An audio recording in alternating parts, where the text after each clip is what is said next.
Oh, that'd be fun. And the winner of that one gets Alabama, because Alabama's the one seed in that one. Yeah. I would watch the NIT college football playoff rather than just some random bowl against Iowa on December 30th at 1:30 in the afternoon. And you could still call which is it what they have. But you can still call it the AutoZone Bowl. That's fine, yeah. Like the AutoZone. Right, the game. Mizzou or BYU versus Alabama could be played at a neutral site. Sure. And that first one, hey, you play that in Columbia, whatever, or wherever, or Let's just whoever, go ahead and say Columbia because that'd be fun. That'd for be fun. us. Yeah, absolutely. But I thought that was interesting seeing somebody put together the NIT bracket of the college football playoff. But we'll talk with Braden Gall about some of the fallout from this, if there is any, or just, hey, let's enjoy the 12 teams that are playing and not complain about teams that aren't in it and just enjoy this one for what it is this year. We didn't even have 1 versus 2 except for the random times you would get those bowl games that happened to, in a perfect year, perfect storm, match up a 1 versus 2 so you could see a real national championship game. Then we got the BCS, and it was flawed. It was not perfect, and people complained about finally having the BCS. Then we got the 4-team playoff, and it was flawed. It was not perfect. And people complained about the 4 teams and who the 5th and 6th and 7th team were, who those teams were, and why did they not get an invite to this 4-team playoff. Now we've got the 12-team playoff, and it is flawed. It is not perfect. And we still complain about the 13th, 14th. Let's just enjoy the damn thing for what it is. And then it'll go to 16, and then it'll continually expand until, all 2 of the 3 teams, all 3 teams locally get a chance to play. That's all. Just expand it until that happens. That's all I'm saying, 913-912-4810. Text says, Robert Johnson went to the crossroads and sold his soul to the devil. There we go. Thank you. See, I knew someone was going to get that. And by the way, great song, great covers throughout the years of that. Yep. Robert Johnson, one of the first rock stars, Delta Blues right there. Trucker Tim says crossroads. So there you go. 913-912-4810. See, text line already coming through. See? I got it pulled up in front of me now, as opposed to yesterday when we were doing a lot of different things. I and knew taking phone people calls. would like the Robert Johnson poll. You know what? It's great. Good for you. Knock it out, man. Text says Kobe's better. God, I love that deep poll.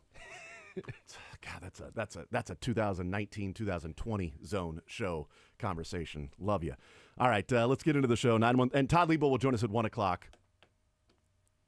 Is Todd Liebel going to join us at 1 o'clock?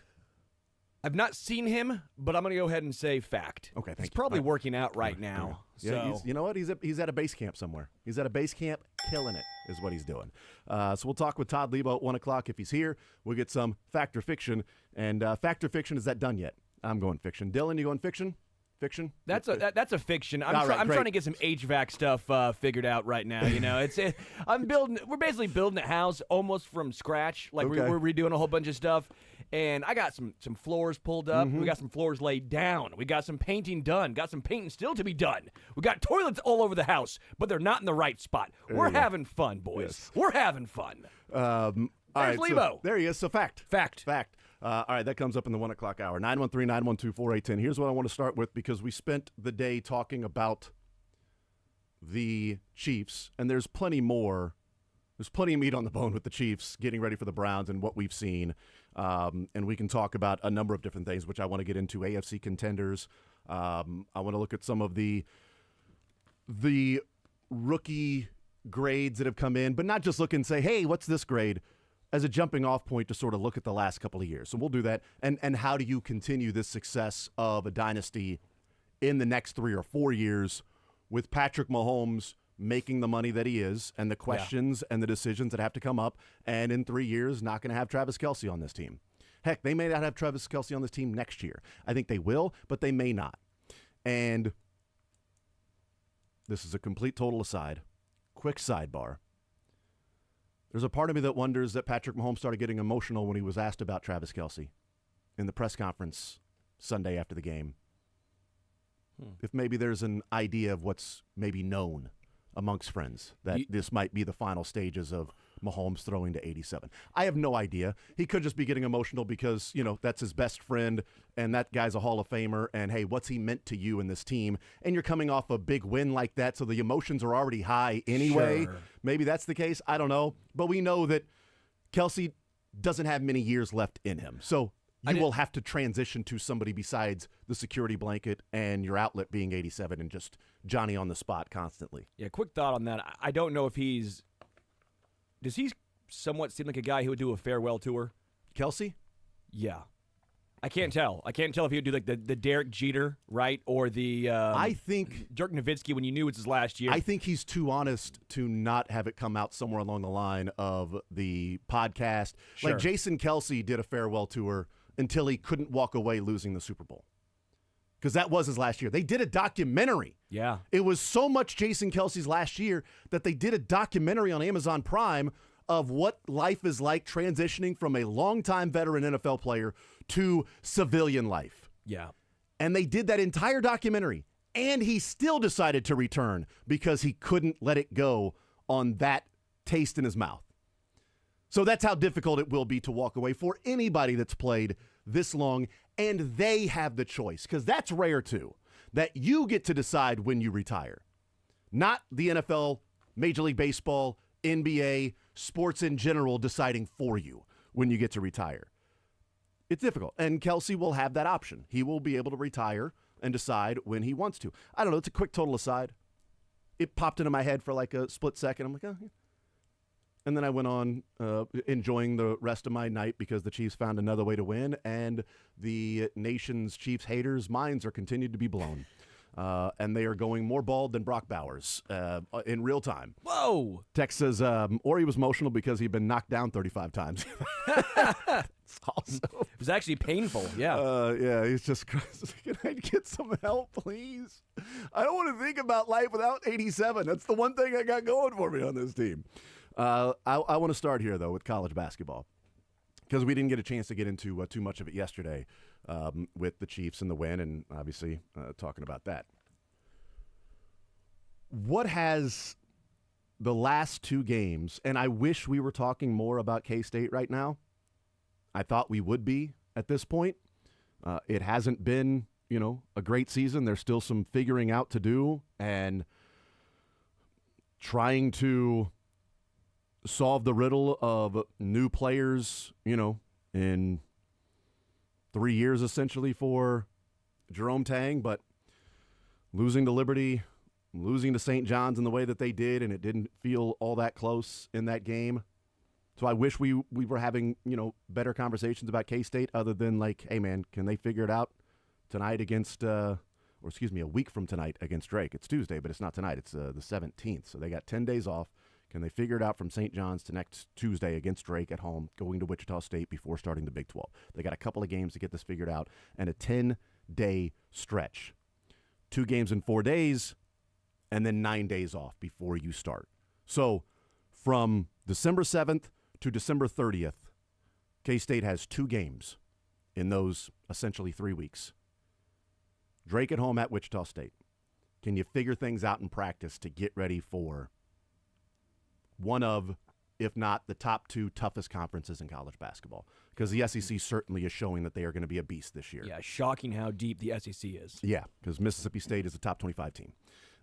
And I didn't expect Mississippi State and Chris Jans in his 3rd year to be playing like this. And I also didn't expect where we head to next, Dennis Gates and this Mizzou team to be playing like this in his 3rd year. There was a lot of excitement last year before the season about the talent they had brought in. And it never materialized. It never happened, whether it's because of personal problems off the court, that you see a guy that's an ultimate scorer in the state that transfers to Missouri, you know who I'm talking about, and then some things that are behind the scenes. Is he playing? Is he not playing? Boy, when he's out there, he's a stud scorer. What's going on? Senior night walks out with Dennis Gates and Desiree Reed-Francois on his senior night. Grill and Tanjay both suffer injuries, season-long injuries. What did Grill play? Like 4 games. Tanjay played 8 games. Now you see what Tanjay's doing in the Big Ten. Yeah. And a Player of the Year candidate and just an amazing scorer. What that could have meant for Missouri. So they suffered injuries, right? It didn't turn out. They suffered injuries, but they also shouldn't have lost, 24 in a row. Every single SEC game. Yeah. Yeah. And so and a lot of those being, boy, they're in this game. They're down by 2. They're up by 2. In the last minute and somehow not winning the game. So there are true questions about, okay, well, how good of a game manager, how good of a in-game strategist is Dennis Gates. The coach has to find a way to win a couple of those games, right? Pull your team up and inbounds play, defensive set, whatever it might be, figure out a way to get a win. It didn't happen. So they come into this season, and they lose their first game against Memphis, in which they had a big lead. And it really felt like, and I don't know about you, Sterling, but that felt like just same old, same old. Here we go again with this Missouri team, that they had leads in a lot of these games last year, and they couldn't figure out a way to win. So it's just carrying over. Some teams find ways to lose. The Chiefs find ways to win. Yes. KU, more times than not, will find ways to win. And this Missouri team under Dennis Gates, since that tournament run, well, since the win in the first round and then the loss in the tournament, has by playing a 2-3 zone against Princeton, I will never not get... Or 1-3-1. The most irrational... Yeah. Sorry. But since then, they have found ways to lose. And so, there was true skepticism. Yes. They beat Howard by 5, or by 15, but it was like a 5-point game with like a minute and a half to go, and and it was like, what is going on? Eastern Washington, they survived by 6 or 7, whatever that was. And that was also like tied down the stretch. And then they just started dominating teams. Then they just and maybe it took them finding a way to, in the last couple of minutes, make the right plays to get wins. Lesser opponent, I don't care. Sometimes you just have to win to get the feeling of winning. Tamar Bates was on this team last year that lost all those games in a row. So sometimes you just have to be out there for it to happen and to win those games. And they did. And then they just start dominating teams. All right, whether it's Mississippi Valley State, and we talked about, their schedule, Pacific, Arkansas, Pine Bluff, Lindenwood. And then the first half of Cal happens, and you're like, okay, well, here we go. It's a team that lost to Memphis, and now they're playing the now second-best team they played this year, not even a top 100 KenPom team. And here they are losing by double digits to this team at home, the next big test. And at halftime against Cal to halftime against KU, they outscored those two teams combined 102-67. That's 40 minutes worth of basketball. It's one game, second half Cal, first half KU. 102-67. They shot almost 70% from the floor. Forced 25 turnovers. Held their opponents to 44% from the floor. Shot 43 free throws. And that's not a fluke, because they are number 2 in the land. There are, as I last checked, 750 Division I basketball teams. I think I'm right about that. I'm just guessing. Maybe there's 356. It seems like there's 800 Division I basketball teams. The team that has the highest free throws attempts to field goal attempts, I should say second highest, is Mizzou. It is not a fluke that they're getting to the line and as often as they are. And to that point, they don't shoot many threes. Right, they don't. Like even in this game, Kansas is not a team that's traditionally a three-point shooting team. KU shot 23. Mizzou shot 13. How many did they shoot against Cal? What was it? They were like 3 of 9? They were 1 of 3 in the second half. Like, this is my point. Yeah. When people are like, they are aggressive. Yes. They drive. All those guys. They're one of the best teams in two-point percentage. Mark Mitchell, Anthony Robinson, Tamar Bates, Perkins, Warwick. These guys drive to the basket. Mitchell, Mitchell and Robinson, yes, are 2 of the best in America at fouls drawn per 40 minutes. They're both around 7. Yeah. So over 40 minutes of basketball, Mark Mitchell and Anthony Robinson draw 14 fouls combined on the opposition. That's just sort of having a knack. And also attacking. Yes. A lot. Attacking, being athletic, putting guys in tough positions. But the point you made about not even shooting threes, I mean, in that game of basketball from the second half Cal, first half KU, 102-67, they were 4 of 11 from behind the arc. They were 33 of 50 inside the arc. Again, shooting almost 70%. Because that's their game. Mm-hmm. And defensive pressure. They're not the best at defensive boards this year. They were brutal last year. It's just not something that I don't think Dennis Gates teams, we haven't really seen them be a dominant defensive boards team. That's fine. Figure out other ways. They're awesome at turning teams over. They've done that the last couple, even losing last year. They were okay at turning teams over. They've been amazing at turning teams over this year. Now, Those 40 minutes of basketball help when you get 25 turnovers in 40 minutes and 15 of those coming against KU in the first half. But that's defensive pressure and doing what you need to do, sometimes speeding an opponent up, playing to their weakness, to your strength. That's coaching. So I'm just sort of curious as we start to move ahead with Mizzou having Illinois on the 22nd after LIU Brooklyn. And they may play somebody in between. There's one more. There's 2 more games. Oh, they play Jack State. Yeah. They play Jacksonville State after LIU Brooklyn, and then they play Illinois.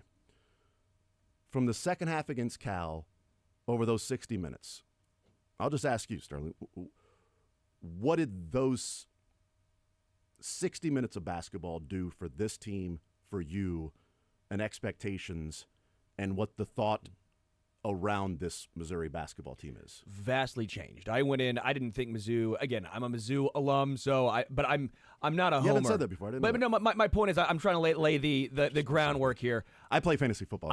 I'm not a homer. I'm a realist. I had Mizzou.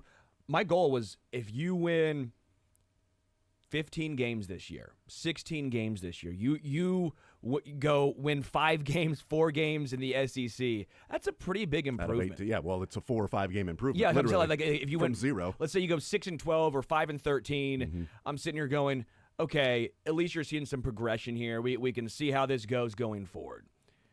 My expectations have changed. This is now, in my opinion, maybe I'm too bullish. This is now NCAA tournament. I'm not saying you have to win a game. I'm not saying you have to go to the Sweet 16 or any of that stuff. But if you can make the tournament, I think that now is the goal for this team because you saw it against Kansas. I will also point out, so I was at that game. I was at the Mizzou KU game. I thought it was odd that you court stormed and then started pushing Hunter Dickinson. That was a little over the top. Whoa. I'm just joking. They obviously left the court before people stormed. You couldn't have pushed Hunter Dickinson. Court missed it. It was funny that you jumped on his shoulders and he, it was like a piggyback ride out of, and it was cool that he allowed you to do that. Like, that was kind of cool. Very nice of him. Even in a losing And then effort. he was doing that weird little 3-point motion he did to the crowd, which That's right. was really You were weird. doing it on the way out while you were piggyback I was riding looking at him just doing one of those. You were wearing him like Drew Lock's backpack. It looked like the Michael Scott, Will Ferrell Office episode when he's playing with the tennis balls. And that's the Hunter Dickinson celebration for some reason. You know what? He was knocking him down, juggle. so good for him. He was also knocking down turnovers. 7 turnovers in that game. We've talked about it. He is not good against length, and Josh Gray was phenomenal in this game. The box score does not show it necessarily. Josh Gray was unreal. Just his physicality, the rebounds, not getting punked, not giving up ground down low, not moving when guys drove into him, hands straight up and down. This was the best defensive performance I have seen from a Mizzou team in the Dennis Gates era. And I don't know if they were just so amped up by the crowd, because that was a big part of this. That was the most amped I've ever seen Columbia for a basketball game. Yeah. In my lifetime, that was it for this game. And if they would have came out slow and missed shots, I have no idea what would have happened. Because there was a stretch in the second half where KU came all the way back and cut it to a 2-point game. Yeah. And that crowd felt like, oh my gosh, Mizzou is going to Mizzou yet again. But you're right. I wonder if those games early in the season against lesser opponents, if that showed them, hey, calm down. We can still find ways to win. Because they did against KU. Mark Mitchell with that 3, Gray with that foot on the line 2, Gray making 2 free throws down the stretch. That was one of the more impressive performances I have seen from a Mizzou team in a long, long time. Yeah, I think expectations for me have changed to go to the tournament. You've shown what you're capable of, so don't fall short of that. You've shown that you can beat Kansas, you can beat the number 1 team. You've got plenty of games at home in the SEC, 9 of them, and you've got a neutral site against Illinois. And we'll see what they look like in St. Louis against the Illini. This is, to me, it's gone from a we'll see, true, very real, heavy skepticism of how good this Missouri team could be, talented or not, what they would be this year compared to last year, to now, okay, last 60 minutes of basketball, they have beaten Power 5 teams, a Big 12 and an ACC team. Yes, that's right, Cal and the ACC. They've beaten a Big 12 and an ACC team, traditional ACC team, Cal. And one of the more historic ACC teams of all time. They live in the Pacific. Yeah, remember Jason Kidd playing in the ACC? Those great Jason Kidd, Duke, North Carolina matchups in the ACC. Oh, those were unbelievable. And so, but beating a couple of Power 5 teams to show what they are capable of. Yeah, they're talented enough. They're deep enough. They have players that are stepping up. They've got an alpha, I believe, in Tamar Bates. Yes. They've got a guy who can control the pace of the game and make plays in Anthony Robinson. They've got a big guy who can be a playmaker, again, who's one of the best in the country at drawing fouls, in Mark Mitchell. And they've got some depth with really big guys in the middle with Gray and even Peyton Marshall to a degree. And that's not even mentioning everybody, and Grill with the neck injury and all of that stuff. So 32 minutes for Gray in this. I mean, I cannot understate how impactful he was. The one pushback, not even pushback, the one question I have going forward, this was the game that everyone came out for.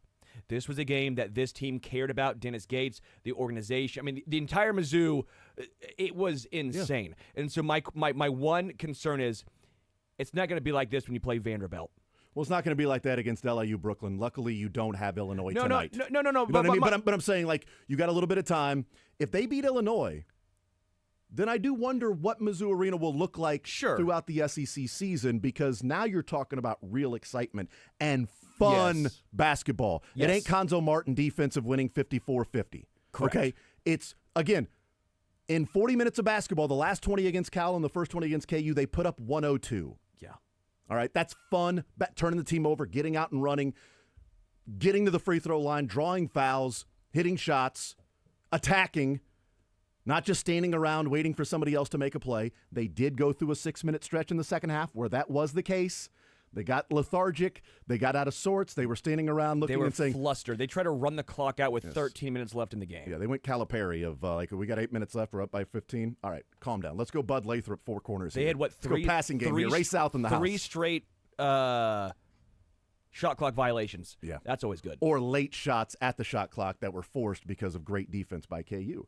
Yeah. I do wonder what it does for the thoughts around KU. The difference being KU feels a lot like the Chiefs. That, they'll be fine. It's KU, it's Bill Self. They will be fine. Yeah, they certainly don't want to lose to Mizzou, but they've already shown that they beat Duke, they beat North Carolina, they beat Michigan State. Like, they've already won these games this year. Like, yeah, they lost at Creighton. Crazy packed place with a team that was their Super Bowl. And they lost at Mizzou. Crazy packed place, talented team that was their Super Bowl. Mm-hmm. That happens with KU. It's going to happen again in the Big 12, by the way. They will get court-stormed again this year. I'm going to go on record and say something crazy that KU will probably get court-stormed again this year. But does that make them less of a national championship contender? In my mind, no. There are things they have to work on. Yeah. It's December 10th. It's a lot like I've talked about the Jayhawks and the comparison to the Chiefs in that the Chiefs have Patrick Mahomes and KU has Bill Self. Yeah. The head coach in college basketball is very much like the quarterback in the NFL. They don't actually play, but they are the biggest driver of how good that team can be, the improvements of that team. The players on the floor are the pieces around the quarterback. And Bill Self is one of, if not the best. Yes. Patrick Mahomes is one of, if not the best. My concerns for KU, they have some. Outside shooting needs to be better. Coit, maybe he gets more playing time. Rylan Griffin. Coit should play 30 minutes a game. That guy can shoot the ball. I still believe A.J. Storr needs to find a way to be more aggressive. Yeah. Find his role to where he can be aggressive and still fit within the offense. That's going to take some time. I mean, heck, KU, we saw a guy that people were very annoyed by, and it was an issue, and he was going to be out for this, and it really wasn't an injury that, you get this great transfer from Arizona State, and his point guard is going to be fun. And what a bust, what a failure. Until tournament time when he turned it on and hit one of the biggest shots in KU history against North Carolina in the second half. Oh, yeah. So those things happen throughout the season. We'll take a timeout. We'll come back. I want to talk a little bit about the Kansas City Chiefs and the AFC contenders. Let's add a little perspective to what we're seeing this year based on the teams that are the most discussed to this point through 14 weeks of football. It's 14 weeks, right? Is this week 15 coming up this week? Yeah, that was week 14. So through 14 weeks of football, the 3 teams that are talked about the most, let's do a little bit of context with that. We'll do that on the other side of the break. Adam Teicher comes up at 11 o'clock. Braden Gall at noon. Todd Lebo, 1 o'clock. More Zone next.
All right, before we get into this NFL thing, I want to go through a couple of the texts, as I said I would.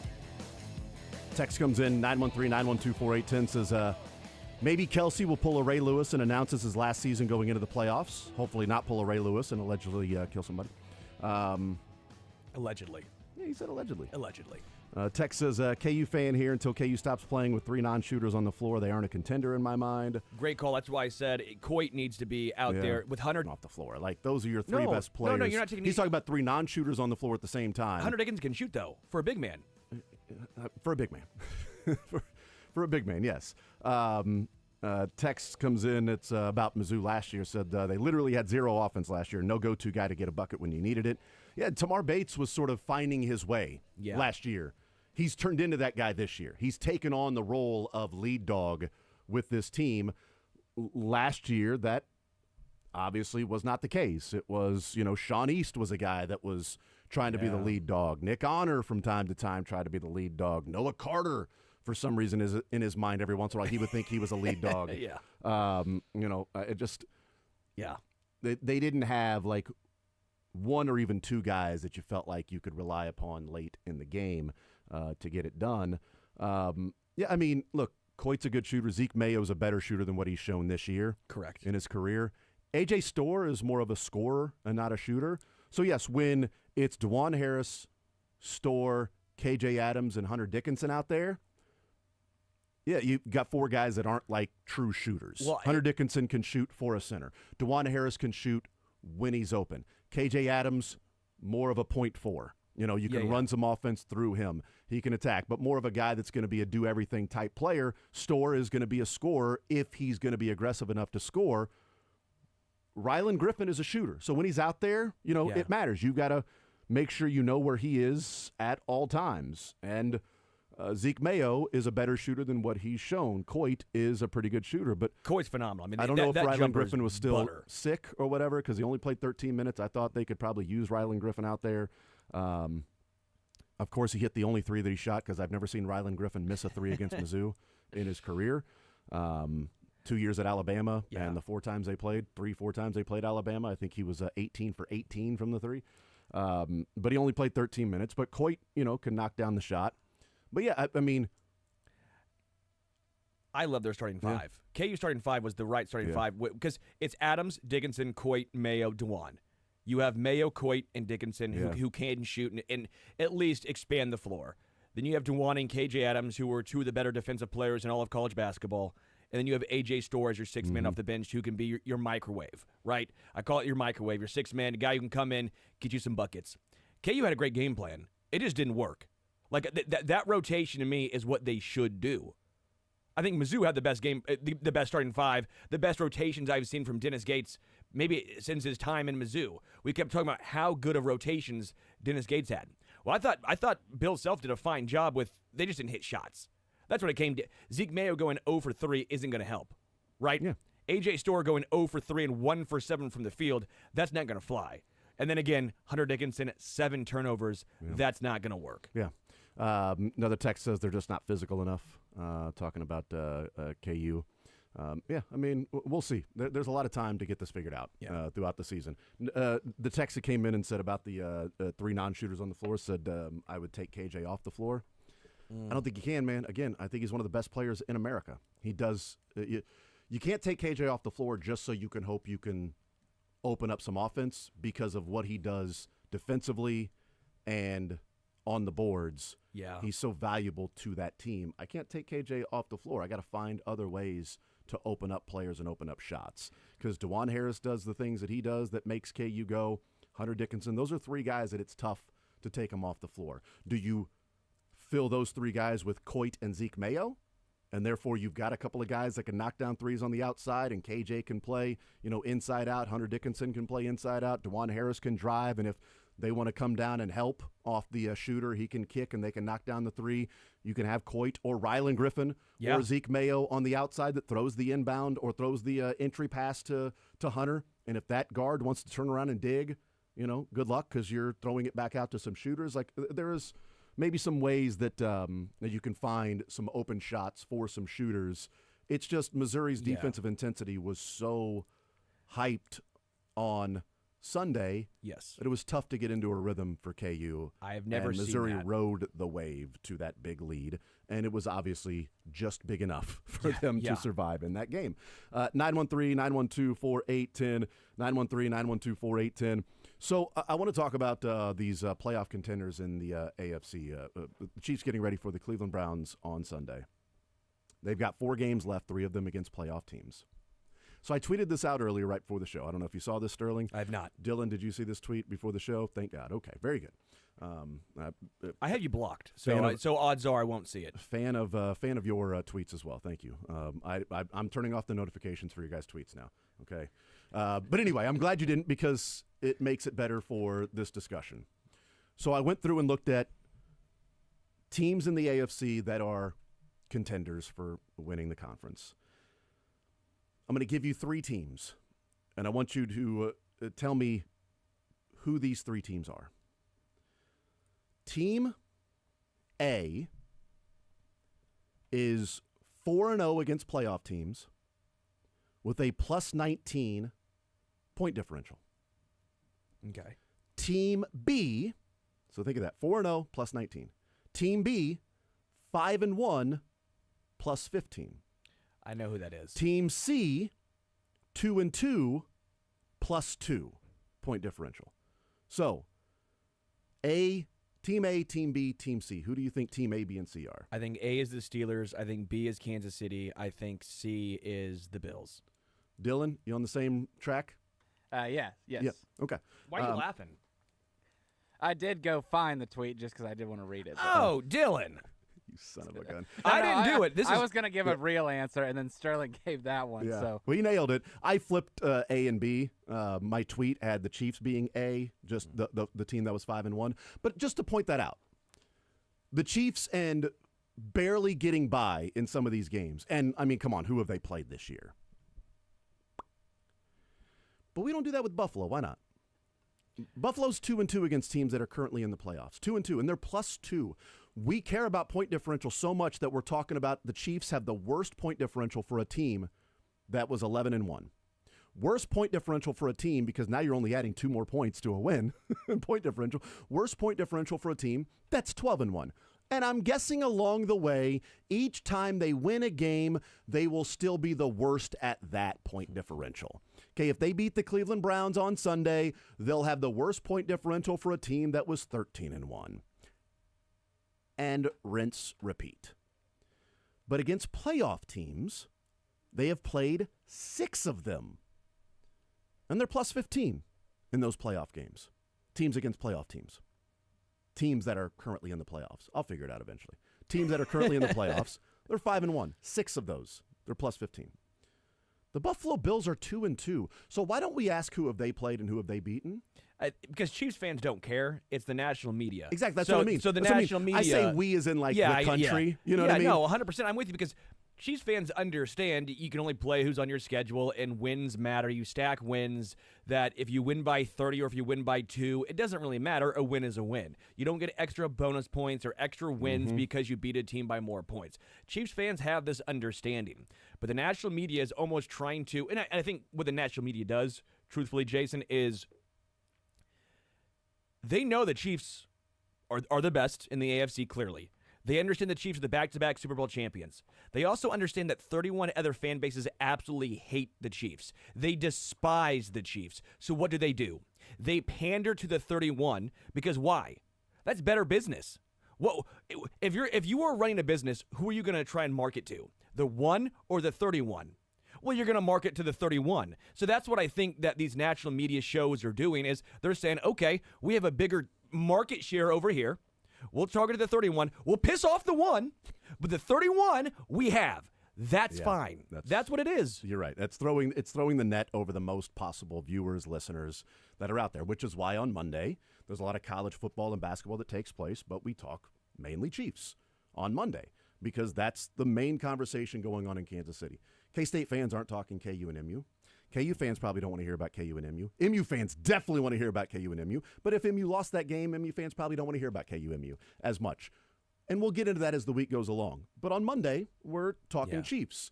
And essentially, like you mentioned there. It's a good way to put it. And it really doesn't matter what we talk about. People will hear what they want to. Like this one says MU1, yet all you're talking about is KU. That's exactly right. We've only talked about KU today. But I had the best experience ever at that game as a Mizzou fan. Doesn't matter what we did in the previous segment. Doesn't matter that all we talked about was the previous segment and what it means for Mizzou and how they've dominated. That doesn't matter. It's only about what we talked about the last 4 minutes. But it's just the point of like, if we look at those three teams and against playoff teams, Pittsburgh's better than Buffalo. Yeah. Now the difference being Pittsburgh is 6-3 against non-playoff teams. Sure. So, that certainly changes things.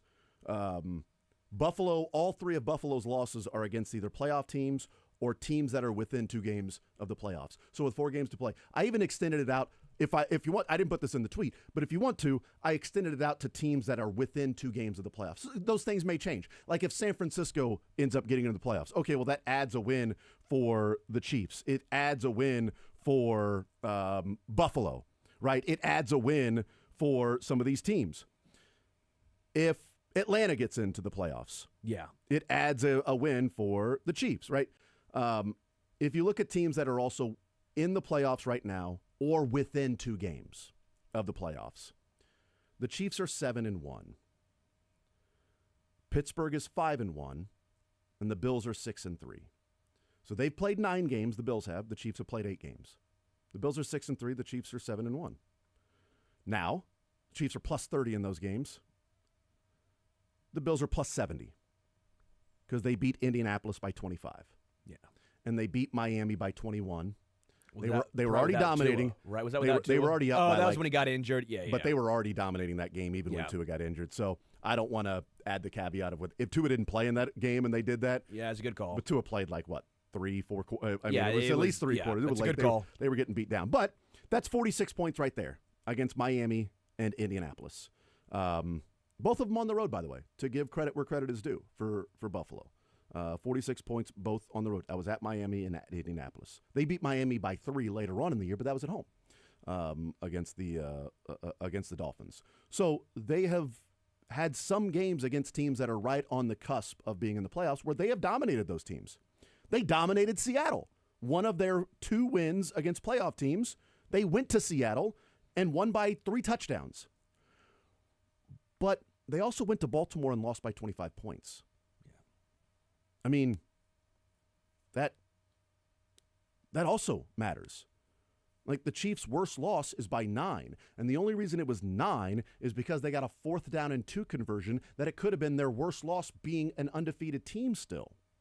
It's that close to the Chiefs winning that game. So just as if we say, the Chiefs beat the San Francisco 49ers by 10, right? But they were up 16 with less than 2 minutes to play. The 49ers needed a touchdown, 2-point conversion, onside kick, touchdown, 2-point conversion. They got the touchdown, no 2-point conversion. They lost by 10. But they were up 16. They dominated that game. They were dominating in the 4th quarter. That was not close. The Bills were up 2 late in the game. The Chiefs also entered the 4th quarter up 5.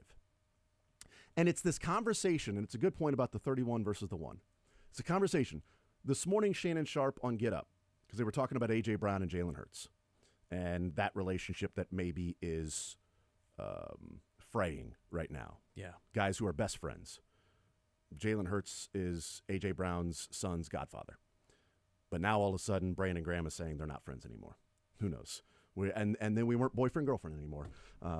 That's a poll for those that like the Righteous Gemstones. I don't know where I was going with that, but I just really appreciate that I was able to pull that from Righteous Gemstones. Shannon with boyfriend, girlfriend. Oh, yeah, Shannon Sharp this morning said, when they look at the Carolina Panthers, when you look at the Carolina, I can't even do a shit. My buddy does an amazing Shannon Sharp, but I can't. He said, the Eagles, yeah, they could have lost to the Panthers, but you look at the other team, the Chiefs should have lost to the Panthers. Why? Skip. Skip. Why is it viewed as the Chiefs should have lost to the Panthers when they were up 13 and the Panthers finally tied it and then the Chiefs went down and kicked the field goal? Why is it the Chiefs should have lost to the Panthers? The Eagles, yeah, they could have lost to the Panthers, but they didn't. If Xavier Legette catches the touchdown with 50 seconds left, are the Eagles driving down And they couldn't pass. That's the problem, right? The passing game sucks right now. That's what A.J. Brown said. What's the problem? Passing. How do you improve the offense? Passing game. Passing game is the problem. They can't pass right now. Jalen Hurts has like 240 yards in the last 2 games combined. Yeah. So are they passing down the field with 50 seconds? And also, their kicker sucks right now. Jake Elliott can't hit field goals. He missed an extra point. And from the 35-yard line, in today's day and age, at the 35-yard line, Nick Sirianni punted. Yeah. From the Panther 35-yard line. Now, you're telling me in 50 seconds they're driving. Now, they have 3 timeouts, but they're going to get down to the 35-yard line or inside of the 35-yard line where you trust Jake Elliott's going to make that field goal. You know who I trust is going to make that field goal? The dude in Carolina that made that field goal named Harrison Butker. Okay? That made that field goal. Or was that Spencer Schrader? That was Schrader, right? That was Schrader. Either way, I trust Schrader. Justin Reed. I trust Justin Reed. I definitely trust Harrison Butker. Right now, nobody's trusting Jake Elliott. Nobody's trusting Justin Tucker. So the Chiefs should have lost to the Panthers, and the Eagles could have lost. Flip those. Xavier Legette makes a catch that he's going to make 95 times out of 100 in his career. The Eagles should have lost to the Panthers. The Chiefs could have, but that's not the way that it's framed. Just as it's not the way that it's framed with Buffalo and the Chiefs, because there are dominant performances for Buffalo, and ignored are the games where they got dominated. That's thrown out. Chiefs don't lose by 25 points, okay? And Andy Reid and Patrick Mahomes, they don't. In fact, I don't think they have. I don't think there's the Super Bowl. Other than the biggest game in the 4 that Patrick Mahomes and the Chiefs have played with Andy Reid, other than that one. We'll take a time out, come back, wrap up this hour next.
Tysher coming up in the 11 o'clock hour. A couple of segments with Tysher. Braden Gall will be our guest coming up at noon. Get some college football playoff discussion with Braden Gall, what this bracket looks like. And then Todd Lebo in the 1 o'clock hour. Fact. Yes, that's right. Tomorrow, we will be out at ADA. ADA fundraising that is located at 112 Northwest Parkway in Riverside, Missouri. You know what that means. It's that time of year where you get to go into ADA's office and look through all of the memorabilia and the collectibles that they have that you can purchase that you can't do at any other time in the year. The only other way you get this stuff is at an auction.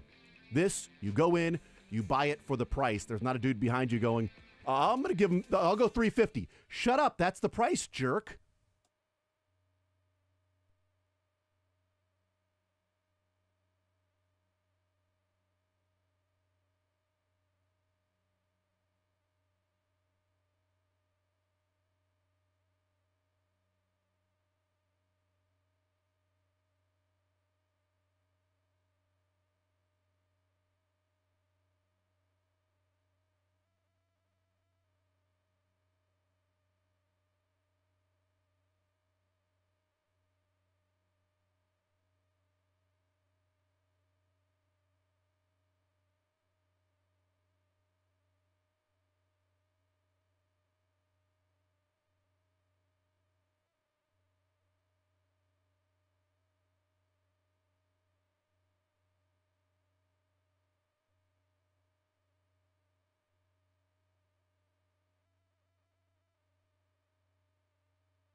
All right, we'll continue right here on Sports Radio 810 WHB. Jason Anderson with you, Sterling Holmes, Dylan Michaels, heading up until 2 o'clock. We will talk with Braden Gall coming up an hour from now. We'll talk with Todd Lebo in the 1 o'clock hour. Right now, let's talk to our Chiefs insider from ESPN.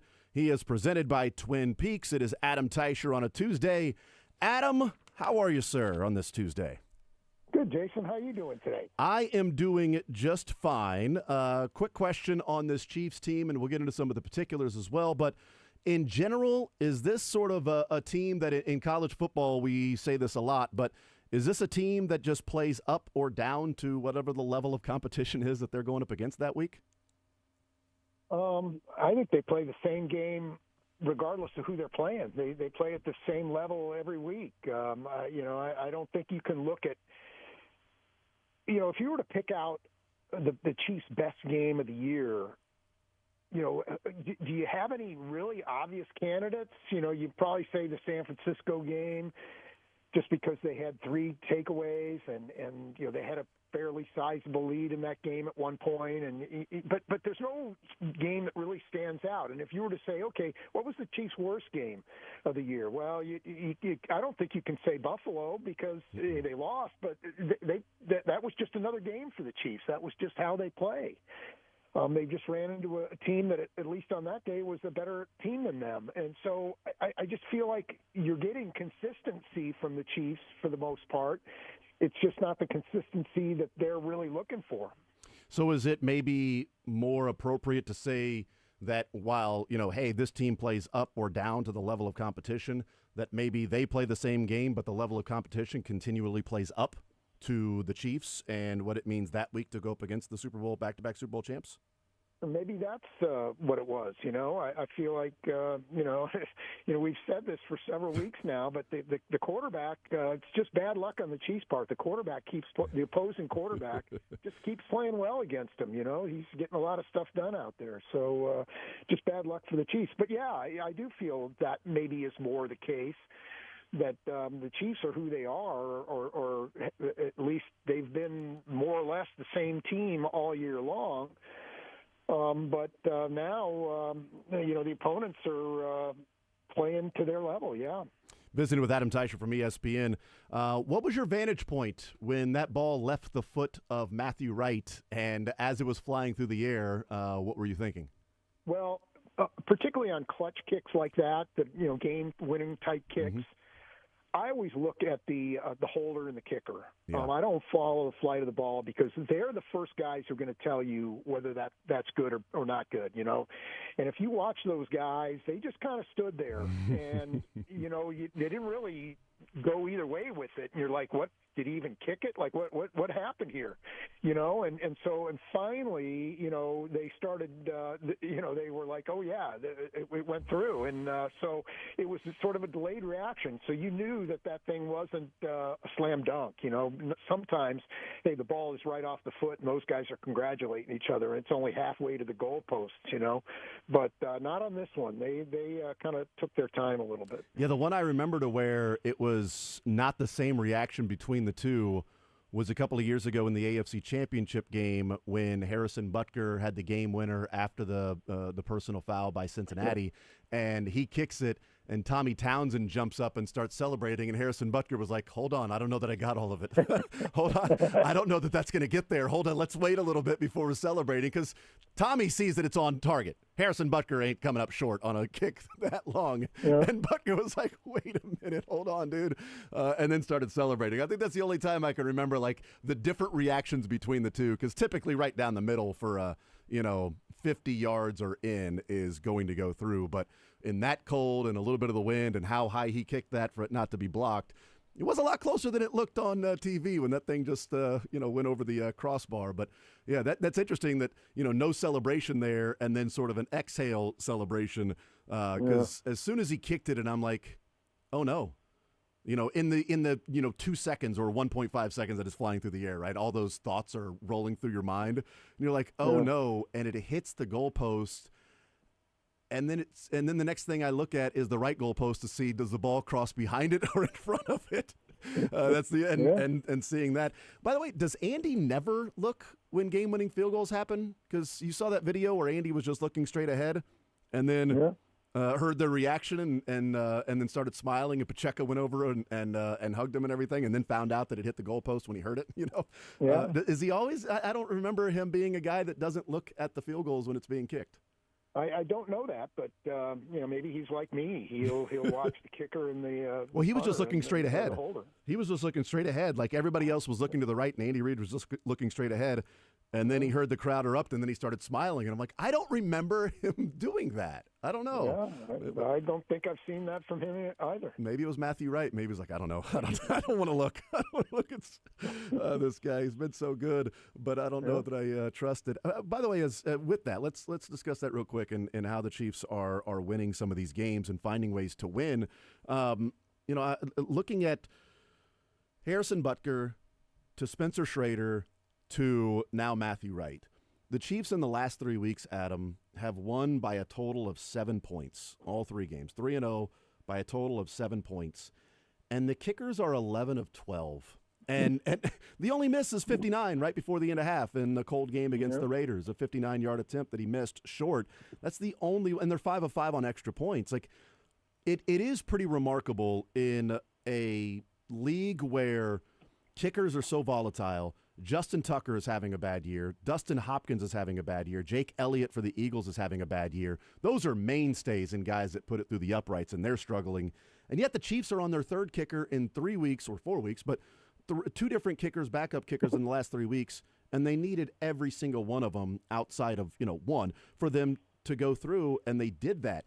That is sort of remarkable, and I think it might get lost in the shuffle of the whole conversation about the Chiefs being lucky or fortunate or finding ways to win these games.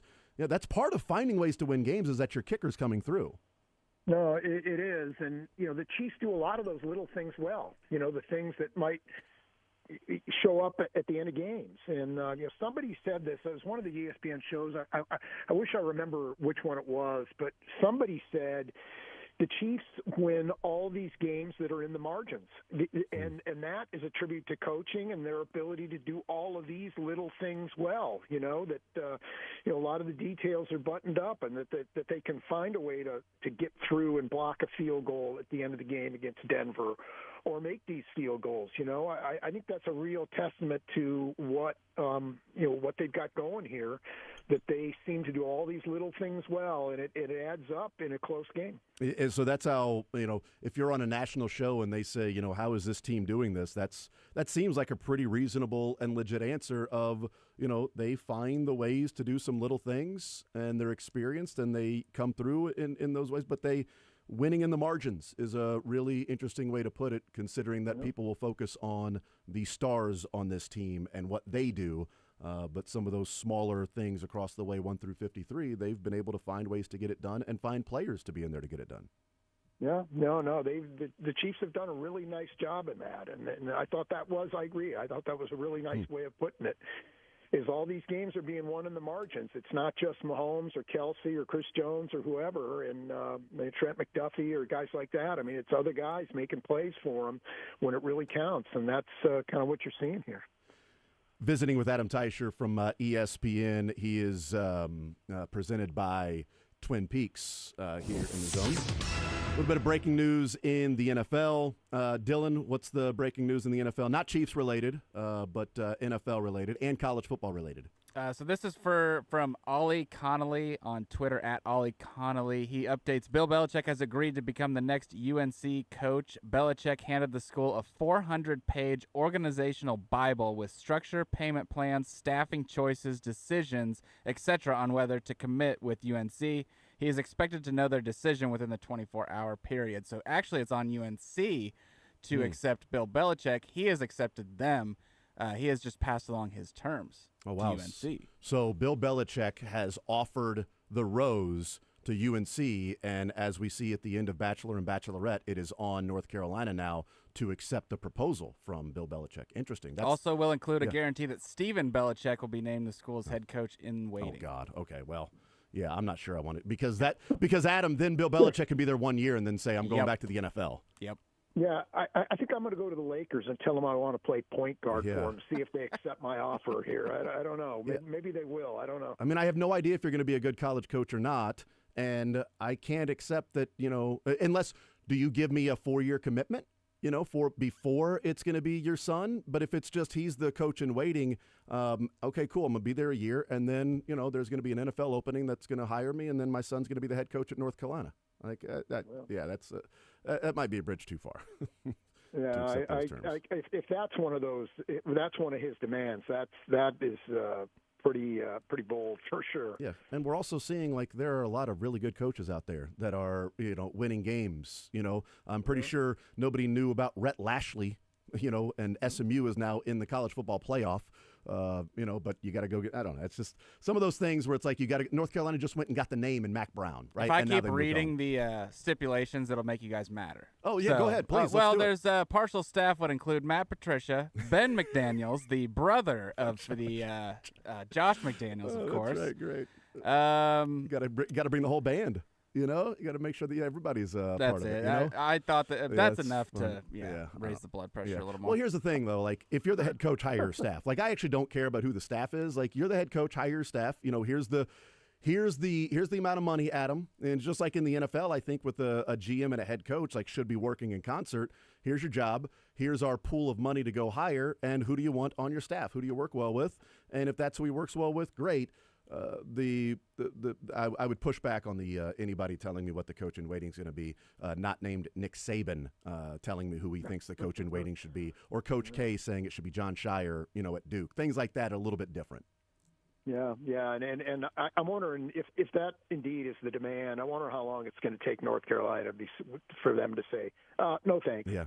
I mean, Atlanta passed on Bill Belichick, so why is North Carolina? I don't know. We'll see. But there you go. So it looks like they are close to a deal, but maybe not fully done. Bill Belichick to North Carolina.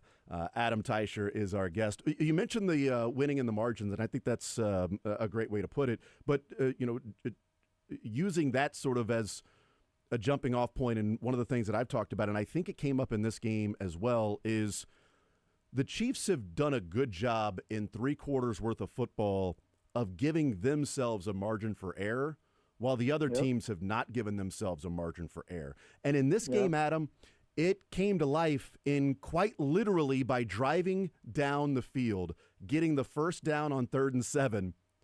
They stretched that margin for error to every foot that it could be, because that ball hit the uprights. Another foot further back, and that's clanking or hitting the other side of the uprights and missing. And we're talking about this team, not taking advantage of the Rams beating the Bills. Like, they have done a good job of giving themselves a margin for error, and other teams haven't. Like, the Ravens were down by 2 scores in the 4th quarter, so they lost by a pinky toe. Did they?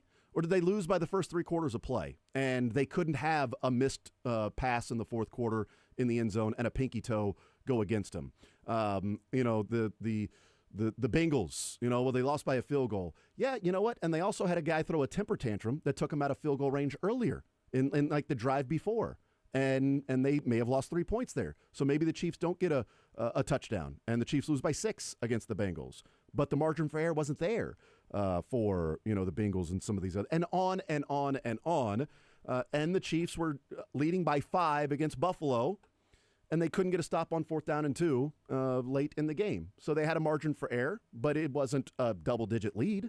They had a margin for error, and they couldn't take advantage of that because Buffalo went and made a play. Like, I think what gets lost in the ending in the last play is the Chiefs leading a lot of these games by double digits, and it comes down to the last play, but it's on the opposition to be the one that's having to make all these plays to even get back in it and to try to tie it up or win the game, and the Chiefs just simply do a couple plays here or there, and it's like, wow, they got lucky.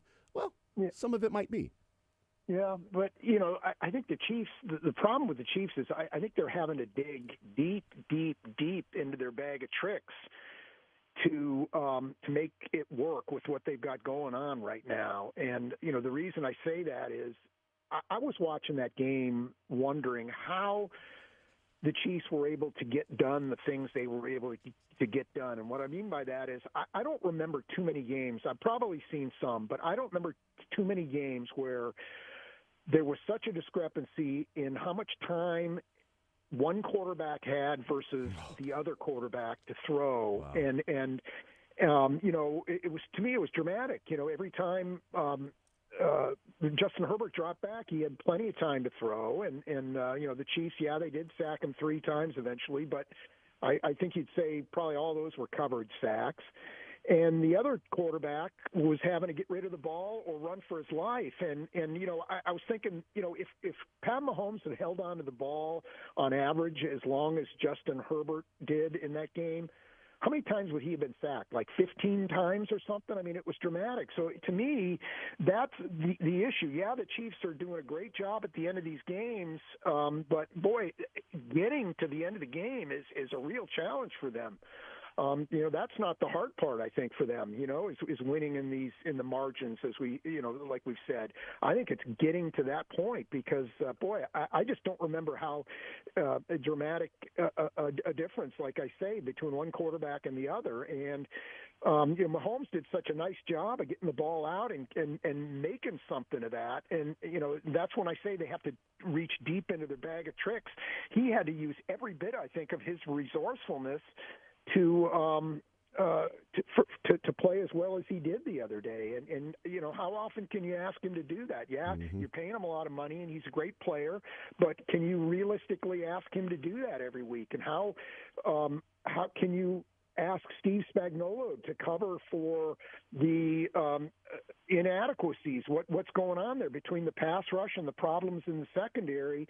How often can you ask him to come up with something that's going to work consistently? So that, to me, is the issue here for the Chiefs. It's not what's going on at the end of these games. Boy, as we know, it's how they're getting there. It's just a challenge to me sometimes for the Chiefs to just get to these points. Visiting with Adam Teicher from ESPN, and man, that's such a great point, because how frustrating was it watching that Quentin Johnston touchdown? Because Herbert was just standing back there. I mean, I think he might have been able to do at least a couple of months worth of taxes. He was just sitting back there and watching. And have a pizza on top of that, I mean, it's just like all day and nobody even coming close to getting penetration there. And part of it, too, like I'm watching that game, Adam, and it's one of the things I wanted to talk to you about is, we've discussed Trey Smith and the final year, and if they're going to re-sign him and bring him back. And yes, he's a big part of the community, and the team loves him, and he's great in the locker room. And by all indications, just seems like a great dude to have on the team, and is a good run blocker and is kind of an enforcer. But pass blocking has been struggling this year for Trey Smith, and they have issues at both tackles right now. What I saw in that game, Adam, is a team that has had struggles at guard this year for their right and left guard in pass protection, but Rashawn Slater and Joe Alt are freaking studs. And which team, because the Chiefs guard to guard, they're so good. Oh my God, they're so good. Tackles, boy, there's a lot left to be desired. Chargers, their tackles are so good. Their guards, not so much. I mean, they certainly could use some help at guard. Who had all day to throw and who was in trouble all day? Yeah. Like, I feel like that sort of tells the story right there of whether they pay Trey Smith or they pay a tackle. Well, some of that is, who the Chargers had getting after the quarterback. That's a good point, too. And Khalil Mack. I mean, those versus guys are Karlaftis and Dana. And Chris Jones, too. Chris Jones, but it feels like but with those tackles, sorry to interrupt, but with those tackles, it's like you've got Karlaftis and Amenahue, and you got Joe Alton Slater going, I got these guys, and then you got 3 guys in the middle to go, all right, we got Turk Wharton, and we can double-team Chris Jones. Yeah, well, if I'm Brett Veach and Andy Reid, I'm thinking, you know what, we can't go into next year with this tackle situation. We have to solidify at least one side or the other better than we did this year.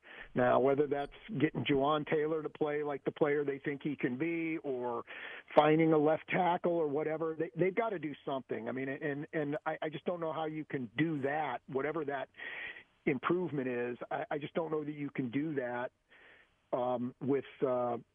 by re-signing Trey Smith as well. So, I'm wondering a little bit. I mean, I'm wondering whether when Kingsley Suamataia finally surfaces, whether he's not a guard, whether that's where he eventually plays for the Chiefs, and maybe he's the replacement for Trey Smith. I don't know. I'm just throwing that out there right now, but I think there is a good chance maybe he'll be playing guard at some point. So I don't know. It is a little bit of a dilemma in that regard for the Chiefs, but they can't go into another year this way. They used.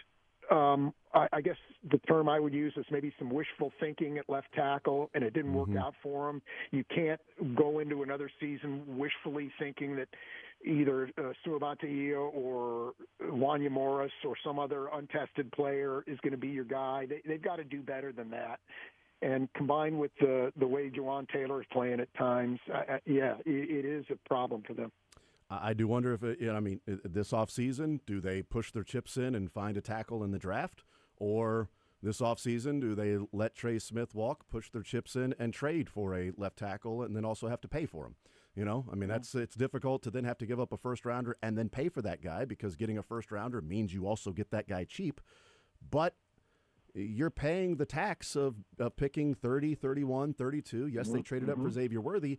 And in the last couple of years, Adam, Xavier Worthy's been fine for a wide receiver, perfectly fine.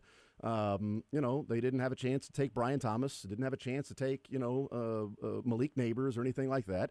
Keon Coleman's been pretty good this year, too. Ladd McConkey's been amazing. So maybe that was the draft pick they should have taken.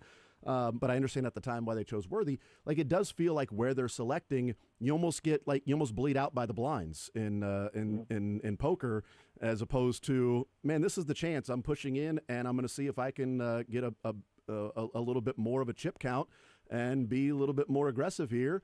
And if it means, like Orlando Brown, you had to trade for him and pay him, and it gave up mid-second rounder. He was fine when he was here. Wasn't great. He was fine. But is it worth it to trade an actual first-rounder and then pay left tackle money for a guy that isn't just fine, for a guy that you go, we're good? And Jawan Taylor for the next couple of years, we're good there. And when Jawan Taylor moves, maybe that's Kingsley or it's Wanya Morris, or Wanya Morris moves to right guard to take over for Trey Smith. You trade for the big left tackle, Jawan Taylor at right tackle, Kingsley your swing tackle, and you feel better about it going into offseason next year, as opposed to, well, at 32, we're going to take a guy that hopefully is a project, because you're not getting the big left tackles at pick number 32. You're getting them in the top 15, top 20. Yeah. I feel like the Chiefs still can find guys, in the second or third round. Maybe not all pro guys, maybe not Pro Bowl guys, but you can find guys later in the draft, and they thought they did this year. And hey, Suabante is only 21 years old. It's way too early to give up on him. All right, guys make progress and get better all the time, and maybe he can be at the very least an adequate left tackle. I don't know. That still could happen, or Wanya Morris could do that as well. But I feel like they can't go in hoping for one of those things. They have to do a little better than that next year. And so I don't know what the solution is. I do know they're not going to have a whole lot of money to throw at it. That's pretty much obvious. I don't see them making any kind of big splash in free agency. I think the draft is probably going to be their free agency in a lot of respects. They love that extra third round pick they got from Tennessee for L'Jarius Sneed. So, they'll have 4 in the first 3 rounds, and they're really going to have to make those players work for them. Visiting with Adam Teicher. We'll take a timeout. We'll come back, continue talking with Adam. Steven Nelson is the newest former Kansas City Chief, signing to the practice squad, what that means for this Chiefs team. The running game, should it be implemented a little bit more? Up-tempo offense. Andy was asked about that. They get ready for the Cleveland Browns, the Jekyll Hyde Jameis Winston. Is it a big, great Jameis Winston game? Well, they beat Pittsburgh. They've had some decent wins. Or is it a bad Jameis Winston game? Maybe they're out of it by halftime. We've seen that as well. We'll take a timeout, come back, continue rolling with our Chiefs insider from ESPN. He is presented by Twin Peaks. It's Adam Teicher.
Talking with Adam Teicher from ESPN, Chiefs Insider presented by Twin Peaks.